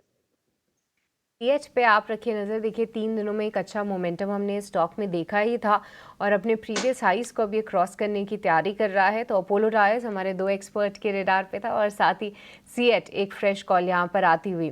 कुछ एक फार्मा काउंटर्स जहाँ पे एक अच्छा अट्रैक्शन है। देखिए लॉरस लैब तो ध्वनि आपने हाईलाइट किया ही, पर ग्रैन्यूल्स भी एक बार ध्वनि चेक कीजिए क्योंकि कई समय से ये स्टॉक अप ट्रेंड में था और आज अच्छा बाउंस भी ले रहा है। क्या फिर से यहाँ पे फ्रेश पोजीशंस के साथ एंटर कर सकते हैं ध्वनि? डेफिनेटली सृष्टि, मैंने 2 स्टॉक्स यहाँ पे लिस्ट करे थे, ग्रैन्यूल्स और लॉरस लैब्स। तो मुझे लॉरस लैब्स उस वक्त ज्यादा कन्विक्शन लग रहा था, बट ग्रैन्यूल्स के अंदर द ओनली पॉइंट जिसकी वजह से कन्विक्शन थोड़ा सा मिसिंग है वो है वॉल्यूम पार्टिसिपेशन। अगर डेली स्ट्रक्चर पे आप देख रहे हैं तो वॉल्यूम यहाँ पे डिप्लीटिंग होते हुए दिख रहे हैं। तो अभी फिलहाल के लिए मैं इसको अवॉइड करना चाहूंगी क्योंकि वॉल्यूम पार्टिसिपेशन नहीं है, बट जैसे ही यहाँ पे 700 के ऊपर स्टॉक मूव होता हुआ दिख रहा है तो यहाँ पे कन्विक्शन थोड़ी और ज्यादा बढ़ेगी क्योंकि वहां पे एक छोटा सा रेजिस्टेंस इंट्राडे चार्ट्स पे देखने को मिल रहा है। जैसे ही वो क्रॉस करेगा, I am sure volume participation के साथ हम इसके अंदर एक बाय ट्रेड ले पाएंगे, बट अभी फिलहाल के लिए इसको अवॉइड करें। ठीक है, 165 पॉइंट की गिरावट है। एसबीआई कार्ड्स आज भी आपको हरे निशान में दिखेगा, जो हमने कल भी आपको नोटिस करवाया था और आज सुबह हमने आपको जेके सीमेंट भी नोटिस करवाया, जो थोड़ी देर पहले रुचित जैन ने भी आपको बताया है। उसके अंदर भी गिरावट ऑलमोस्ट ख़त्म हो चुकी है। तो आज शुरुआत का जो झटका लगना था इन दोनों शेयर्स ने अब काफ़ी हद तक एब्जॉर्ब कर लिया और दोनों ही शेयर ऑलमोस्ट अब हरे निशान में भी है। मैं आप फिर से रिक्वेस्ट करूंगा, ये मार्केट के अंदर आपको सिर्फ अच्छे शेयर सेलेक्ट करने हैं। अगर वो अच्छे शेयर सेलेक्ट हो गए तो फिर ज़्यादा बड़ी दिक्कत नहीं आएगी। 1 से 2 शेयर ही आपका काम बना देंगे। उसके लिए आपको पूरा बाजार देखना, समझना, सुनना, जानना कुछ नहीं करना। ठीक है, टाटा केमिकल्स आज रजत सर ने दिया था। एक बार जरा टाटा केमिकल्स दिखाना, साथ में इनका एक मैं पीयर और सर के सामने रखता हूँ, अगर सर उस पर भी ज़रा ध्यान दे तो। सर टाटा केमिकल्स आपकी लिस्ट में है, नो डाउट, मेरे को भी समझ में आता है और 1100 के ऊपर आया हुआ शेयर है। कल की क्लोजिंग इसकी काफ़ी अच्छी हुई है, लेकिन सर इसका एक और पीयर भी है, वो भी कल 2600 के ऊपर आ गया था। उस शेयर का नाम है सर SRF, ये भी अपनी एवरेजेस से ऊपर ही टंगा हुआ है। सर देख के जरा बताना दोनों में से किसको ज़्यादा लिया जाए, ये 2600 के आसपास वाला SRF या फिर आपके वाला ही टाटा केमिकल्स? देखिए, मैं बोलूंगा 2600 के आसपास जो SRF पहुंचा है, इसमें अगर आप बाइंग करेंगे, ये देखिए 2 साल से मोर और लेस रेंज बाउंड काउंटर की तरह बिहेव कर रहा है। ऊपर में 2800 चलता है तो 2800 के आसपास जाने से ये इसका चलना बंद हो जाता है और नीचे आ जाता है। इस लेवल पे डेफिनेटली मैं बोलूंगा कि 2560 से लेके 2550 इस रेंज पे आप स्टॉप लगाइए। ऊपर में 2635, 2665 और करीब करीब 2700 भी आप उम्मीद कर सकते हैं, बट 2690 पे 90 से 2700 के बीच में कुछ सेलिंग आएगा। ये रेंज बाउंड काउंटर जब भी ऊपर 2700 के ऊपर जाएगा तो आप तैयार हो जाइए सेल करने के लिए और 2500 से 2600 के बीच में खरीदारी कर सकते हैं। बट यही एक पैराबोलिक का बेस्ट केस सिनेरियो जो अभी पैन आउट हो रहा है। यहाँ ये टाइम करेक्शन चल रहा है बहुत दिन से, जब 2800 क्रॉस करेगा तो बहुत अच्छी मूवमेंट इसमें दिखाई देगी। जब भी 2800 क्रॉस करेगा तो और अच्छी मूवमेंट आएगी। फिलहाल तो एक पुल बैक का और बड़ा ट्रेड है और एक कोशिश हो रही है इस शेयर की तरफ से एक अटेम्प्ट होने की। चलिए देखते हैं कुछ और शेयर्स जहां पर आज कुछ लॉन्ग पोजीशंस बन रही हैं कि शुरुआत में ही एशियन पेंट ये भी बेनिफिशियरी है क्रूड का, पीडीलाइट बेनिफिशियरी है क्रूड का, बर्जर पेंट बेनिफिशियरी है क्रूड का, हिंदुस्तान पेट्रो हिंद पेट्रो के नाम से मिलेगा, ये भी बेनिफिशियरी है क्रूड का। लेकिन जो नहीं है बेनिफिशियरी वो मैं आपको 2 शेयर्स दिखाता हूँ। एक नहीं है बेनिफिशियरी ग्रैनुलस इंडिया, एक बार जरा दिखाना है, शेयर 1.5% ऊपर होगा, 700 के आसपास है। रजत सर इसको भी जरा चेक करोगे आप? ग्रैनुलस इंडिया ये एक फार्मास्यूटिकल की कंपनी है, पहले तो एक्सपायरी के आसपास चलता था लेकिन आजकल सीरीज में भी ठीक चलता है ये शेयर। ये अच्छा बढ़िया रिटर्न भी दे चुका है बाय द वे साल, इस साल ये इसके लिए बहुत अच्छा रहा 2024। जरा दिखा देना 2024 का रिटर्न भी स्क्रीन पे प्रोड्यूसर साहब। 4 महीना में करीब करीब 400 से लेके 700 तक पहुंच चुके हैं। अभी इसमें आप ऊपर में 700 से 720 इस रेंज पे तो सेलिंग दिख रहा है, तो फ्रेश बाइंग इसमें करना मेरे ख्याल से ठीक नहीं रहेगा। एटलीस्ट कुछ करेक्शन होने से between say 640 and 610 it would be a good buy, but current price में आप अगर लेने जाएंगे तो बहुत जल्दी सेलिंग की संभावना दिखाई देगी। ठीक है सर, ये बजाज फिनसर्व को भी एक बार आप चेक कर लो। हमने कुछ दिन पहले नोटिस भी करवाया था, 15-16% का रिटर्न आ चुका है। कल थोड़ा वीक था, लेकिन आज गिरे हुए मार्केट्स के अंदर भी थोड़ा बचा रहा है अपने आप को, और बिल्डअप भी ठीक है। इसकी फ्यूचर वाली प्लेट भी दिखाना, हाँ इसकी फ्यूचर वाली प्लेट भी दिखाना बजाज फिनसर्व की। सर आपका इस पे टेक क्या है, अभी और चलेगा क्या ये? मुझसे पूछ रहे हैं ना? यस सर, आपसे ही पूछ रहा हूँ। ओके, इसमें देखिए एक ऑलमोस्ट वर्टिकल मूव हुआ है, करीब 1520 का लेवल से अभी 1870 के आसपास पहुंच चुका है। अभी भी चल सकता है क्योंकि इसमें मोमेंटम की कोई कमी नहीं दिख रहा है। तो ये 1800 अभी तो 1860 पे है, 1910 तक भी जा सकता है, बट यहाँ पे आप फॉलो ऑन बाइंग कर सकते हैं अगर फ्रेश।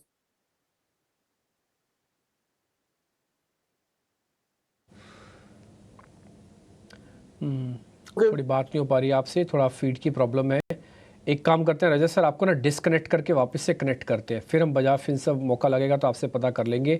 लेकिन इन बिटवीन आपको बता दें, जहाँ पे बाजार खुले हैं वहीं का वहीं है। गिरना होता बाजार को एक्सटेंशन ले जाते, 25,000 का लेवल को तोड़ देते, 51,200 को तोड़ देते। अभी तक ऐसा कुछ नहीं हुआ। क्या बाजार ऊपर आने के मूड में है? ऐसा भी कुछ नहीं हो रहा। तो इंडाइसिस क्या है कि बढ़ने और गिरने वाले जाल में थोड़ा फंस के रह गए हैं। लेकिन अगर आप थेमेटिक शेयर्स चेक कर रहे हैं तो वो अच्छा थीम है। देखो कल की थीम थी जो 2-4 दिन पहले की थी, वो थी शुगर स्टॉक्स, बढ़िया चल रहे थे। उसके बाद आज है ऑयल मार्केटिंग की थीम, तो आपको ऑयल मार्केटिंग के शेयर्स या फिर क्रूड से जुड़े शेयर्स हैं। कल कुछ और था, मान लो कुछ और पॉइंट से उसके शेयर्स चल रहे थे, डिफेंस वाले शेयर्स चल रहे थे कल। तो ऐसे ही थोड़े थेमेटिक हो जाइएगा। अगर खबर पहले आपके हाथ में आ जाए तो अच्छी बात है, नहीं पहले हाथ में आए तो आपका फर्स्ट मोड ऑफ सिलेक्शन उन्हीं में से ही होना चाहिए, क्योंकि वो ट्रेंडिंग होती है। आप एक्सपेरिमेंट करें तो फिर ब्रेकआउट्स वालों के साथ करें, नहीं तो फिर ट्रेंडिंग थीम के साथ करें। ऐसे ही मार्केट में ना उतरें। एडवांस डिक्लाइन की एक बार ज़रा रेशो दिखाइएगा स्क्रीन पर, बढ़ने और गिरने वाले शेयर्स। शॉर्ट की संख्या अभी भी 100 से ज़्यादा है, यानी कि डिक्लाइंस की संख्या, और एडवांसेस की संख्या करीब करीब 63 है। तो ये अभी ये डबल वाला मामला चल रहा है, थोड़ा और ठीक होना होगा। जबकि आप एनएससी और बीएससी पे नंबर देखोगे ना, बहुत कांटे का चल रहा है। तो इसलिए ओवरऑल मार्केट में प्रॉब्लम नहीं है, बट बड़े शेयरों को लीडरशिप दिखा के ये जो आज 170 पॉइंट का निफ्टी का लॉस दिख रहा है ना, इसको एब्जॉर्व करवाना होगा ताकि कॉन्फिडेंस ऊंचा आए। आप कभी भी मार्केट को देखते हो, कभी एडवांस डिक्लाइन से मार्केट चेक नहीं करते, हमेशा निफ्टी और बैंक निफ्टी से चेक करते हो बाजार कितना तेज़ है। आप कभी नहीं बोलोगे, कोई आदमी आपसे पूछे कि अच्छा बाजार कितना तेज़ है, तो आप ये बताते हो अच्छा निफ्टी तेज़ है, बैंक निफ्टी तेज़ है, तो तेज़ है। निफ्टी बैंक निफ्टी टूटा है तो वीक है। कभी एडवांस डिक्लाइन नहीं हम देखते, लेकिन फिर भी अंदर अंदर में ये सब चीज़ें बड़ी इंपॉर्टेंट होती है। लेकिन इन दोनों को एब्जॉर्प्शन पावर चाहिए, और मेरे को लग रहा है कि थोड़ा बैंक निफ्टी पे हम ध्यान रखेंगे आज। अभी तक वो 51,500 पार नहीं हुआ, चेक कर लेंगे। 51,500 पार होने पर ही मैं इसमें उतरूँगा, नहीं तो अभी तक तो मैं नहीं उतरूँगा। आगे कुछ और शेयर्स भी हैं जहाँ पर आज थोड़ी राइटिंग भी हो रही है, यानी कि जहाँ पे शॉर्टिंग भी हुई है। वो शेयर्स भी आपको मैं नोटिस कराता हूँ, कितना सीवियर है वो चेक करवाते हैं। कोल इंडिया दिखाना जरा स्क्रीन पर। कोल इंडिया 2.5% नीचे है। रुचित जैन एक बार जरा कोल इंडिया देखेंगे प्लीज़ आप। शॉर्ट टर्म करेक्शन पॉसिबल है स्टॉक में, क्योंकि जो रिसेंटली जो स्टॉक में अपमूव आया है उसमें आरएसआई ने एक नेगेटिव डाइवर्जेंस बताया कि प्राइस ने नया हाई बनाया बट आरएसआई ने लोअर हाई बनाया। यूजुअली जब ऐसे नो सर्कमस्टेंसेस होते हैं तो स्टॉक में करेक्टिव फेज आता है, बट लेकिन ब्रॉडर ट्रेंड स्टॉक का ज्यादा स्ट्रॉन्ग है, इसके लिए कोई बड़ी फॉल एक्सपेक्ट ना करे। जो मूविंग एवरेज सपोर्ट है स्टॉक के लिए 492 के आसपास आ रहा है, तो हो सकता है कि वो 492 के अराउंड के टारगेट से स्टॉक एक बार टेस्ट करे, उसके बाद फिर से अपमूव के रिजम्पशन करे। तो फिलहाल बॉटम फिशिंग ना करे, 492 के आसपास नो स्टॉक सपोर्ट लेना चाहिए। एक और शेयर भी चेक करो रुचित, आप ही चेक करो वो शेयर भी। उस शेयर का नाम है एम्फेसिस, आज करीब 2-2.5% नीचे है। ये क्या आईटी की फ्लेवर की वजह से टूटा हुआ है या फिर कुछ और मेजर प्रॉब्लम है? क्योंकि ये तो ब्रेकआउट शेयर है। तो मेरे ख्याल से काफी स्ट्रॉन्ग ट्रेंडेड फेज रिसेंटली रहा है। जो वॉल्यूम्स ये स्टॉक में प्राइस अप मूव में हुए काफी अच्छे हैं।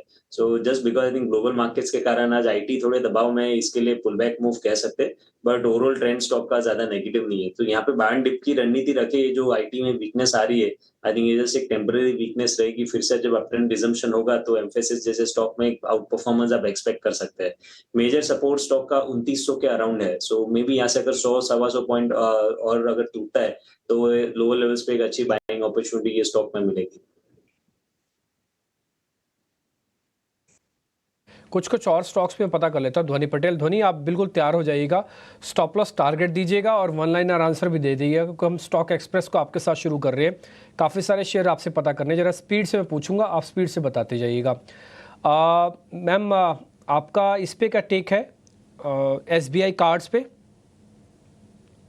डेफिनेटली डिम्पल जी, यहाँ पे स्टॉक के अंदर ऑलरेडी एक तेजी हमें देखने को मिली है। इनफैक्ट कल की सत्र में यहाँ पे वॉल्यूम इंक्रीमेंट भी जो है वो काफी अच्छा हुआ है।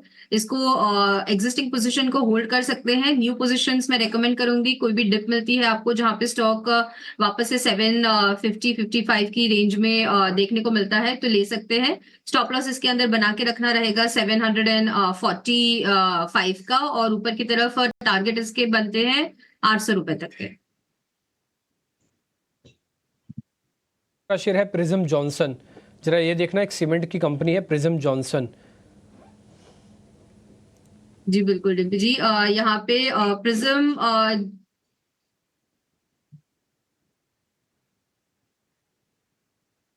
इसके अंदर डेफिनेटली बने रह सकते हैं। फ्रेश पोजीशन भी इनिशिएट कर सकते हैं। ब्रेकआउट देखने को मिला है आज के सेशन में, और यहाँ पे वॉल्यूम के साथ ब्रेकआउट देखने को मिल रहा है। ओवरऑल ADX भी यहाँ पे मोमेंटम है वो काफी स्ट्रॉन्ग दिखा रहा है।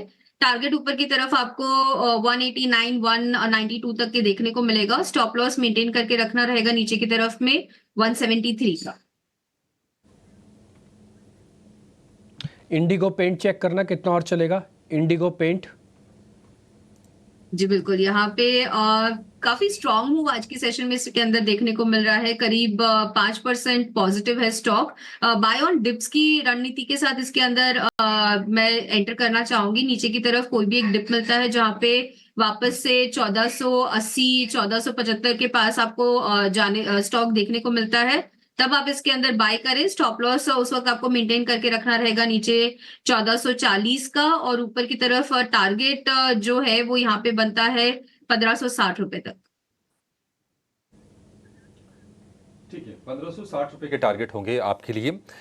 बाजार में हम देख रहे हैं कि मतलब शुरुआत होने के बाद कहीं न कहीं न तो गिरावट हुई है, न तो कोई रिकवरी के सिग्नल आ रहे हैं। 25,100 के आसपास है निफ्टी बैंक की बात करें, थोड़ी सी गिरावट और बढ़ गई है, और अब जो कमजोरी है वो है 420 अंकों की निफ्टी में। फिलहाल आप देखेंगे दो शेयर इस वक्त हरे निशान में हैं। एक तो AU बैंक है, और बंधन बैंक में भी हल्की सी तेजी आ गई है बंधन बैंक के शेयर में। ICICI bank, axis bank, SBI, उसके बाद HDFC बैंक, इनसे आज निफ्टी बैंक पर प्रेशर बनते हुए दिख रहा है, और उसके चलते देख रहे हैं कि बाजार का मूड भी थोड़ा सा ढीला है। कुछ और शेयरों पर जरा व्यू लेते हैं। कोल इंडिया में 2% के आसपास की गिरावट हम देख रहे हैं। रुचित, आप जरा चेक कीजिए कोल इंडिया को, क्योंकि हमने देखा कि अगस्त से लेकर अब तक 3-4 दफा ऐसा हुआ कि 500 रुपए के सपोर्ट को कोल इंडिया ने बचाया है। कैसा लग रहा है आपको शेयर यहां से? सो शॉर्ट टर्म करेक्शन है, 492 के आसपास मूविंग एवरेज सपोर्ट आ रहा है। जो भी प्रीवियस करेक्शंस हमने देखे तो 89 EMA स्टॉक के लिए अच्छा सपोर्ट बनता है जब भी करेक्शंस आते हैं। सो मे बी थोड़ा और करेक्शन रहेगा 492 के आसपास, बट उसके आसपास आई थिंक फिर से एक सपोर्ट बेस बनाने की कोशिश कर सकता है। ठीक है, कोल इंडिया को लेकर व्यू। बाजार में आज अब देखेंगे एशियन पेंट्स टॉप गेनर है ये निफ्टी में। जो 5 शेयर चल रहे हैं उसमें एशियन पेंट्स, BPCL ये आपको दिखेंगे, और वायदा में HPCL समेत बर्जर पेंट, पिडिलाइट, ये तमाम शेयर आपको दिख रहे होंगे। और इन सभी का कनेक्शन है क्रूड से, क्योंकि क्रूड का भाव आ गया है $74 के नीचे। लीबिया से प्रोडक्शन और एक्सपोर्ट दोनों बढ़ने की उम्मीद से सप्लाई जब बेहतर होगी तो भाव निश्चित तौर पर नीचे आएंगे। क्या कुछ हो रहा है क्रूड को लेकर? क्या ये भाव और गिरेंगे क्रूड के? बेनिफिशियरीज कौन कौन से हैं बताने के लिए हमारे सहयोगी विश्वमोहन जुड़ गए हैं। विश्वमोहन, बताइए क्यों गिरा क्रूड और आउटलुक कैसा दिख रहा है आपको? देखिए क्रूड $73 के आसपास ब्रेंट क्रूड का भाव आ चुका है। ये लेवल पिछले साल दिसंबर में था, 2023 के दिसंबर में, यानी 9 महीने के निचले स्तरों पे कच्चा तेल है। सबसे बड़ी वजह तो ये है कि चाइना के जो लगातार जो इकोनॉमिक नंबर्स आ रहे हैं, चाहे वो फैक्ट्री एक्टिविटीज़ के डेटा हो या एक्सपोर्ट्स के जो नंबर हो, लगातार कमज़ोर यहाँ पर दिख रहे हैं। जो नए एक्सपोर्ट ऑर्डर वहाँ पर 8 महीने में पहली बार उसमें गिरावट देखने को मिली है। EIA की तरफ से जो डेटा आए थे जून के महीने में, वहाँ पर भी खपत में लगातार गिरावट के संकेत यूएस में भी दिख रहे हैं। तो दुनिया की दो बड़ी इकॉनमी जहां पर लगातार डिमांड कम हो रहे हैं, इससे कच्चे तेल को चिंता है।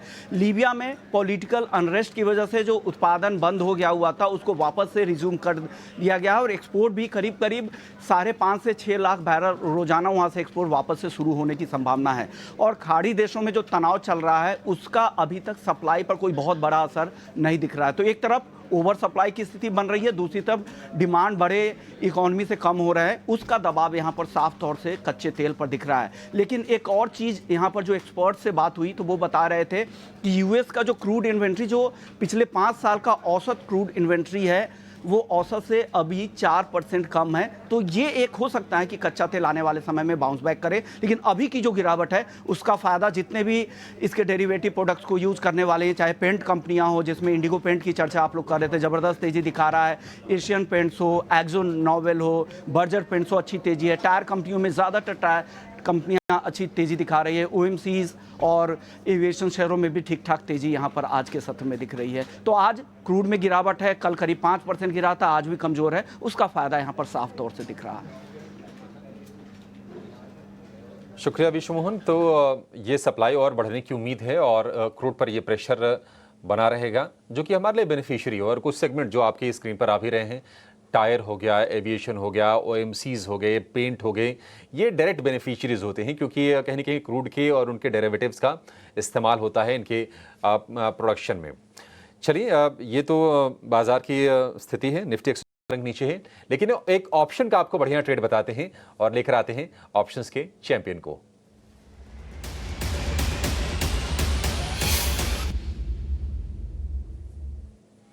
और ऑप्शंस का चैंपियन बताने के लिए हमारे साथ हैं हमारे खास मेहमान अजीत मिश्रा जुड़ गए हैं। अजीत, गुड मॉर्निंग, बहुत शुक्रिया आपका समय देने के लिए। बताइए कौन सा ऑप्शन ट्रेड करना है अभी? या गुड मॉर्निंग अभिषेक, देखिए जिस तरीके से मार्केट में आज थोड़ा प्रॉफिट टेकिंग का मूड है, मैं कहूँगा ये प्रॉफिट टेकिंग ही है, कंसिडरिंग कि जिस तरीके से ग्लोबल मार्केट्स में थोड़ा सा डिक्लाइन देखने को मिला है और उसका एक रिएक्शन। आप सपोर्ट के पास हैं, 25,050 का जोन पहले हाई था, वो अब सपोर्ट की तरह एक्ट करेगा। तो यहाँ पे बट तभी मैं कहूँगा थोड़ा सा वेट करना चाहिए और डिफेंसिस को फोकस रखिए। साथ साथ में OMC जैसे कि अभी आप डिस्कस भी कर रहे थे, वहाँ पे एक अच्छा ट्रैक्शन देखने को मिल रहा है। और डिफेंसिव स्पेस में से HUL जहाँ पे ये कंसोलिडेशन देखने को मिल रहा है पिछले करीब 7-8 दिनों से, और यहाँ पे एक फ्रेश बाइंग पिवट फॉर्म होता हुआ नजर आ रहा है। तो मुझे लगता है कि यहाँ पे एक स्ट्रॉन्ग ट्रैक्शन देखने को मिल सकता है आने वाले दिनों में। तो 2800 वाली जो कॉल है जो करीब 60 के पास ट्रेड कर रही है, इसको आप लॉन्ग कर सकते हैं 48 के स्टॉप लॉस के साथ 85 तक के टारगेट्स के लिए। HUL निफ्टी के उन चुनिंदा स्टॉक्स में है जहां पर आज आपको तेजी दिखेगी। आधे % के आसपास की तेजी है। आपको 2800 वाली एट द मनी कॉल ही खरीदनी है 60 रुपए के भाव पर। लक्ष्य 85 रुपए का और इसमें स्टॉप लॉस बनेगा आपके लिए 48 रुपए का। अधिकतम मुनाफा 7,500 रुपए का, अधिकतम नुकसान 3600 रुपए का। रिस्क रिवॉर्ड रेशियो ठीक है 1:2 का, लेकिन आप ऑप्शंस में स्टॉप लॉसेस का जरूर ध्यान रखिए। वित्तीय अनुशासन का पालन करना बहुत जरूरी है, अदरवाइज नुकसान हो सकता है। ये आपके लिए एक स्टैंडर्ड डिस्क्लोजर भी हमारी तरफ से। अजीत, बहुत शुक्रिया आपका समय देने के लिए और ये बेहतरीन एक बढ़िया ऑप्शन की स्ट्रेटजी हमारे दर्शकों को बताने के लिए। प्री मार्केट्स के अंदर और हुई है, जैसे गिरावट हुई थी तो 180 पॉइंट की थी। हमने सुबह भी आपको नोटिस कराया था कि हमको ऐसा कुछ स्ट्रक्चरली प्रॉब्लम तो मार्केट के अंदर नहीं दिख रही है। ये आज की सपोर्ट बचाना बहुत इंपॉर्टेंट है। आज के सपोर्ट बचे रह गए तो कोई दिक्कत नहीं, मार्केट एब्जॉर्ब कर जाएगा। सपोर्ट में क्या, निफ्टी का सपोर्ट था 25,000, आज का लो लगा 25,083। बैंक निफ्टी का सपोर्ट क्या था? बैंक निफ्टी का सपोर्ट था 51,000 और बैंक निफ्टी का जो आज का लो लगा है वो लगा है 51,250-260, या मैं 51,200 भी समझ लो चलो आप। तो दोनों ने अभी तक तो अपने सपोर्ट बचाए और बाजार को खुले हुए करीब 1 घंटा तो हो चुका है। 1 घंटे की जीत में अगर आप मेरे से पूछेंगे कि कौन जीता कौन हारा, तो मैं बोलूँगा मार्केट ने सपोर्ट बचा के 1 राउंड की जीत तो दर्ज कर ली है। सिर्फ और सिर्फ प्रॉब्लम इस चीज़ की है कि इसको एब्जॉर्ब कौन करेगा। आज की गिरावट का एब्जॉर्प्शन कहाँ से आएगी, इसको कवर कौन करेगा, बस यही कश्मकश चल रही है। उसमें बड़े शेयरों पर नज़र जा रही है, लेकिन बड़े शेयरों में लीडर दादा बन के कोई आगे नहीं आ रहा है, वो थोड़ी सी कमी है जो मार्केट के अंदर अभी टिपिकली आपको नोटिस हो रही होगी। खैर कोई बात नहीं, हम अलग अलग स्टॉक्स आपके सामने रखते चलेंगे, देखते चलेंगे क्या क्या कहाँ पे कैसे ट्रेड बन रहा है। जरा लॉन्ग की शीट को मैं वापस खोलता हूँ। 3 मेहमान मेरे साथ बने हुए हैं, ध्वनि है, लक्ष्मीकांत शुक्ला सर हैं और साथ ही रुचित जैन हैं। लक्ष्मी सर पहले तो बहुत शुक्रिया, थैंक यू वेरी मच। आप ब्रेक से पहले जुड़े थे, अनफॉर्चुनेटली आपसे बात नहीं हो पाई, थोड़ा ऑडियो का भी इशू आ गया था, उसके लिए थोड़ा माफ़ी। सर जरा आप MCX देख के बताएंगे, आपकी लिस्ट में है MCX को, आप देखते हैं, कवर करते हैं, क्लाइंट्स को दे रखी है कॉल क्या?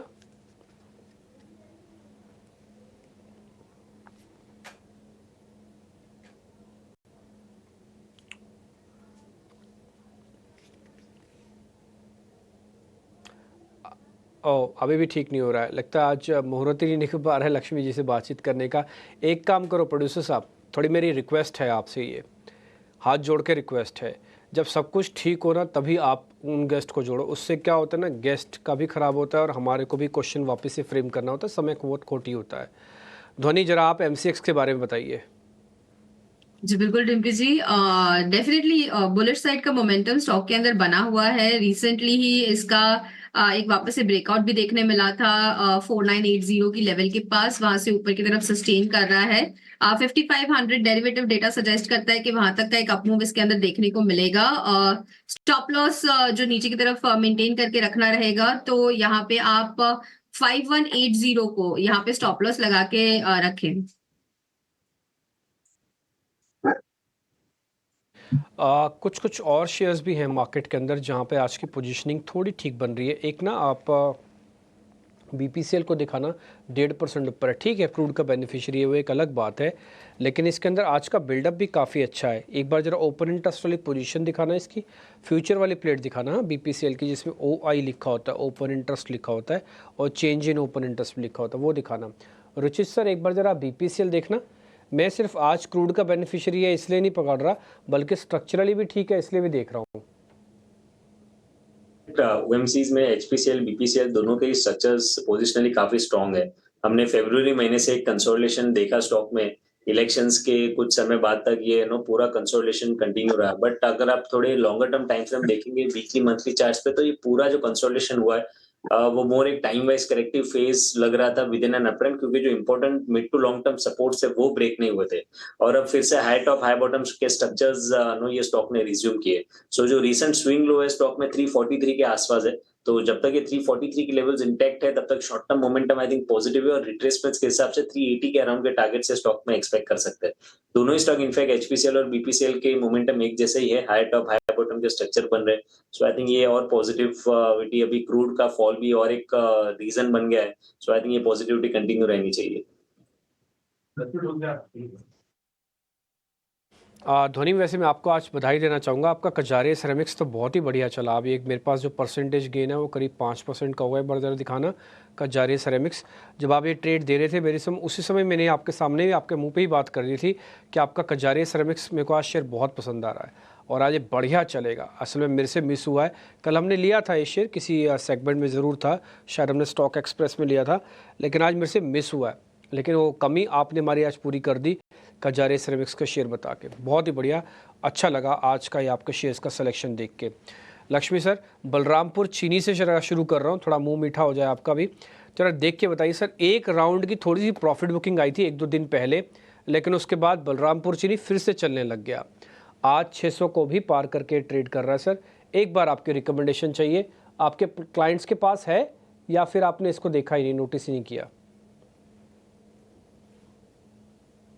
और मैं इस स्टॉक को क्लोजली ऑब्जर्व करता रहता हूँ। लाइन ऑफ पैरिटी के पास जो कि हमें दिखाई दे रही है 575 के आसपास, वहां से एक रिबाउंड देखने को मिला है। अगर इस सपोर्ट को होल्ड करता है तो ये बुलिश इनगल्फिंग कैंडल बनाएगा और यहाँ से एक हमें पुल बैक मूव दिखाई दे सकता है 635 से लेकर 640 लेवल तक का। तो मुझे लगता है कि इसको 575 के स्टॉप लॉस के साथ बाय करके चलना चाहिए और 635 645 के टारगेट तक हम देख सकते हैं बलरामपुर चीनी को आने वाले समय में। ठीक है, तो बलरामपुर चीनी को लेकर ये व्यू। अच्छा ध्वनि, आपसे जानना चाहेंगे एक और शेयर है जो 5% से ज़्यादा चढ़ा है, वो है BEML का। इसमें डिविडेंड वाला भी ट्रिगर है और जो डिविडेंड के लिए जो कट ऑफ डेट है ना, वो है 13 सितंबर की। आप ये बताइए कि BEML 4,000 रुपये के ऊपर आ गया है आज, बहुत ही शानदार तेज़ी, और पिछले सत्र में भी ये शेयर चला हुआ है। आपको लगता है कि ये मोमेंटम कंटिन्यू होगा? अभिषेक जी, जिनके पास ऑलरेडी इसके अंदर पोजीशंस है उनको होल्ड करने की सलाह रहेगी। फ्रेश एंट्री मैं इन लेवल पे रेकमेंड नहीं करूंगी। फ्रेश एंट्री कोई भी आपको एक डिप मिलता है जहां पे नीचे की तरफ 3970 3965 के रेट वापस से टेस्ट होने को देखने को मिलते हैं, तो इसके अंदर कोई भी फ्रेश पोजीशन बनाई जा सकती है। बट जिनकी एग्जिस्टिंग पोजीशन है वो तो इसको होल्ड करके रखे। नीचे की तरफ जो स्टॉप लॉस लगा के रखना पड़ेगा in both the scenarios would be of 3845। ठीक है, BEML के लिए ये आपके लिए सलाह, बाय ऑन डिप्स करने की सलाह है इसमें ध्वनि की। बी लीटर वाला एक और शेयर लेकर आइए, वो है ब्लू स्टार का। कल हमने देखा कि दूसरा शेयर चल रहा था इसी स्पेस में, कूलिंग वाले स्पेस में वोल्टास चल रहा था। आज ब्लू स्टार का दिन है। वैसे अगर आप देखेंगे तो साल भर में या फिर अगर इस साल भी कैलकुलेट करेंगे तो बराबरी का मूव दोनों के दोनों शेयरों ने दिखाया है। ब्लू स्टार 1750 रुपए का भाव। रुचित, आप जरा बताइए इसमें क्या तेजी कर सकते हैं क्या, अगर किसी को फ्रेश पोजीशन बनानी हो तो?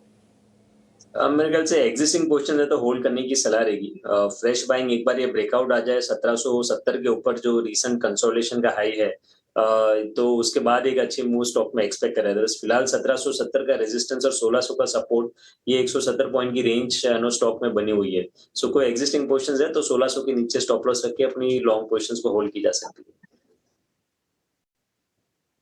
ठीक है, 1600 रुपए के स्टॉप लॉस के साथ पोजीशन को होल्ड कीजिए। 1750 रुपए का भाव है।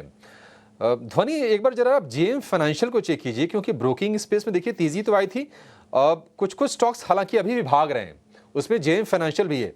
आज फिर से हम 3-4% के आसपास की मूव देख रहे हैं JM फाइनेंशियल में, और 123 रुपए का भाव इसका हो गया। स्ट्रेंथ आपको और दिख रही है? कितना चलेगा अभी शेयर ये?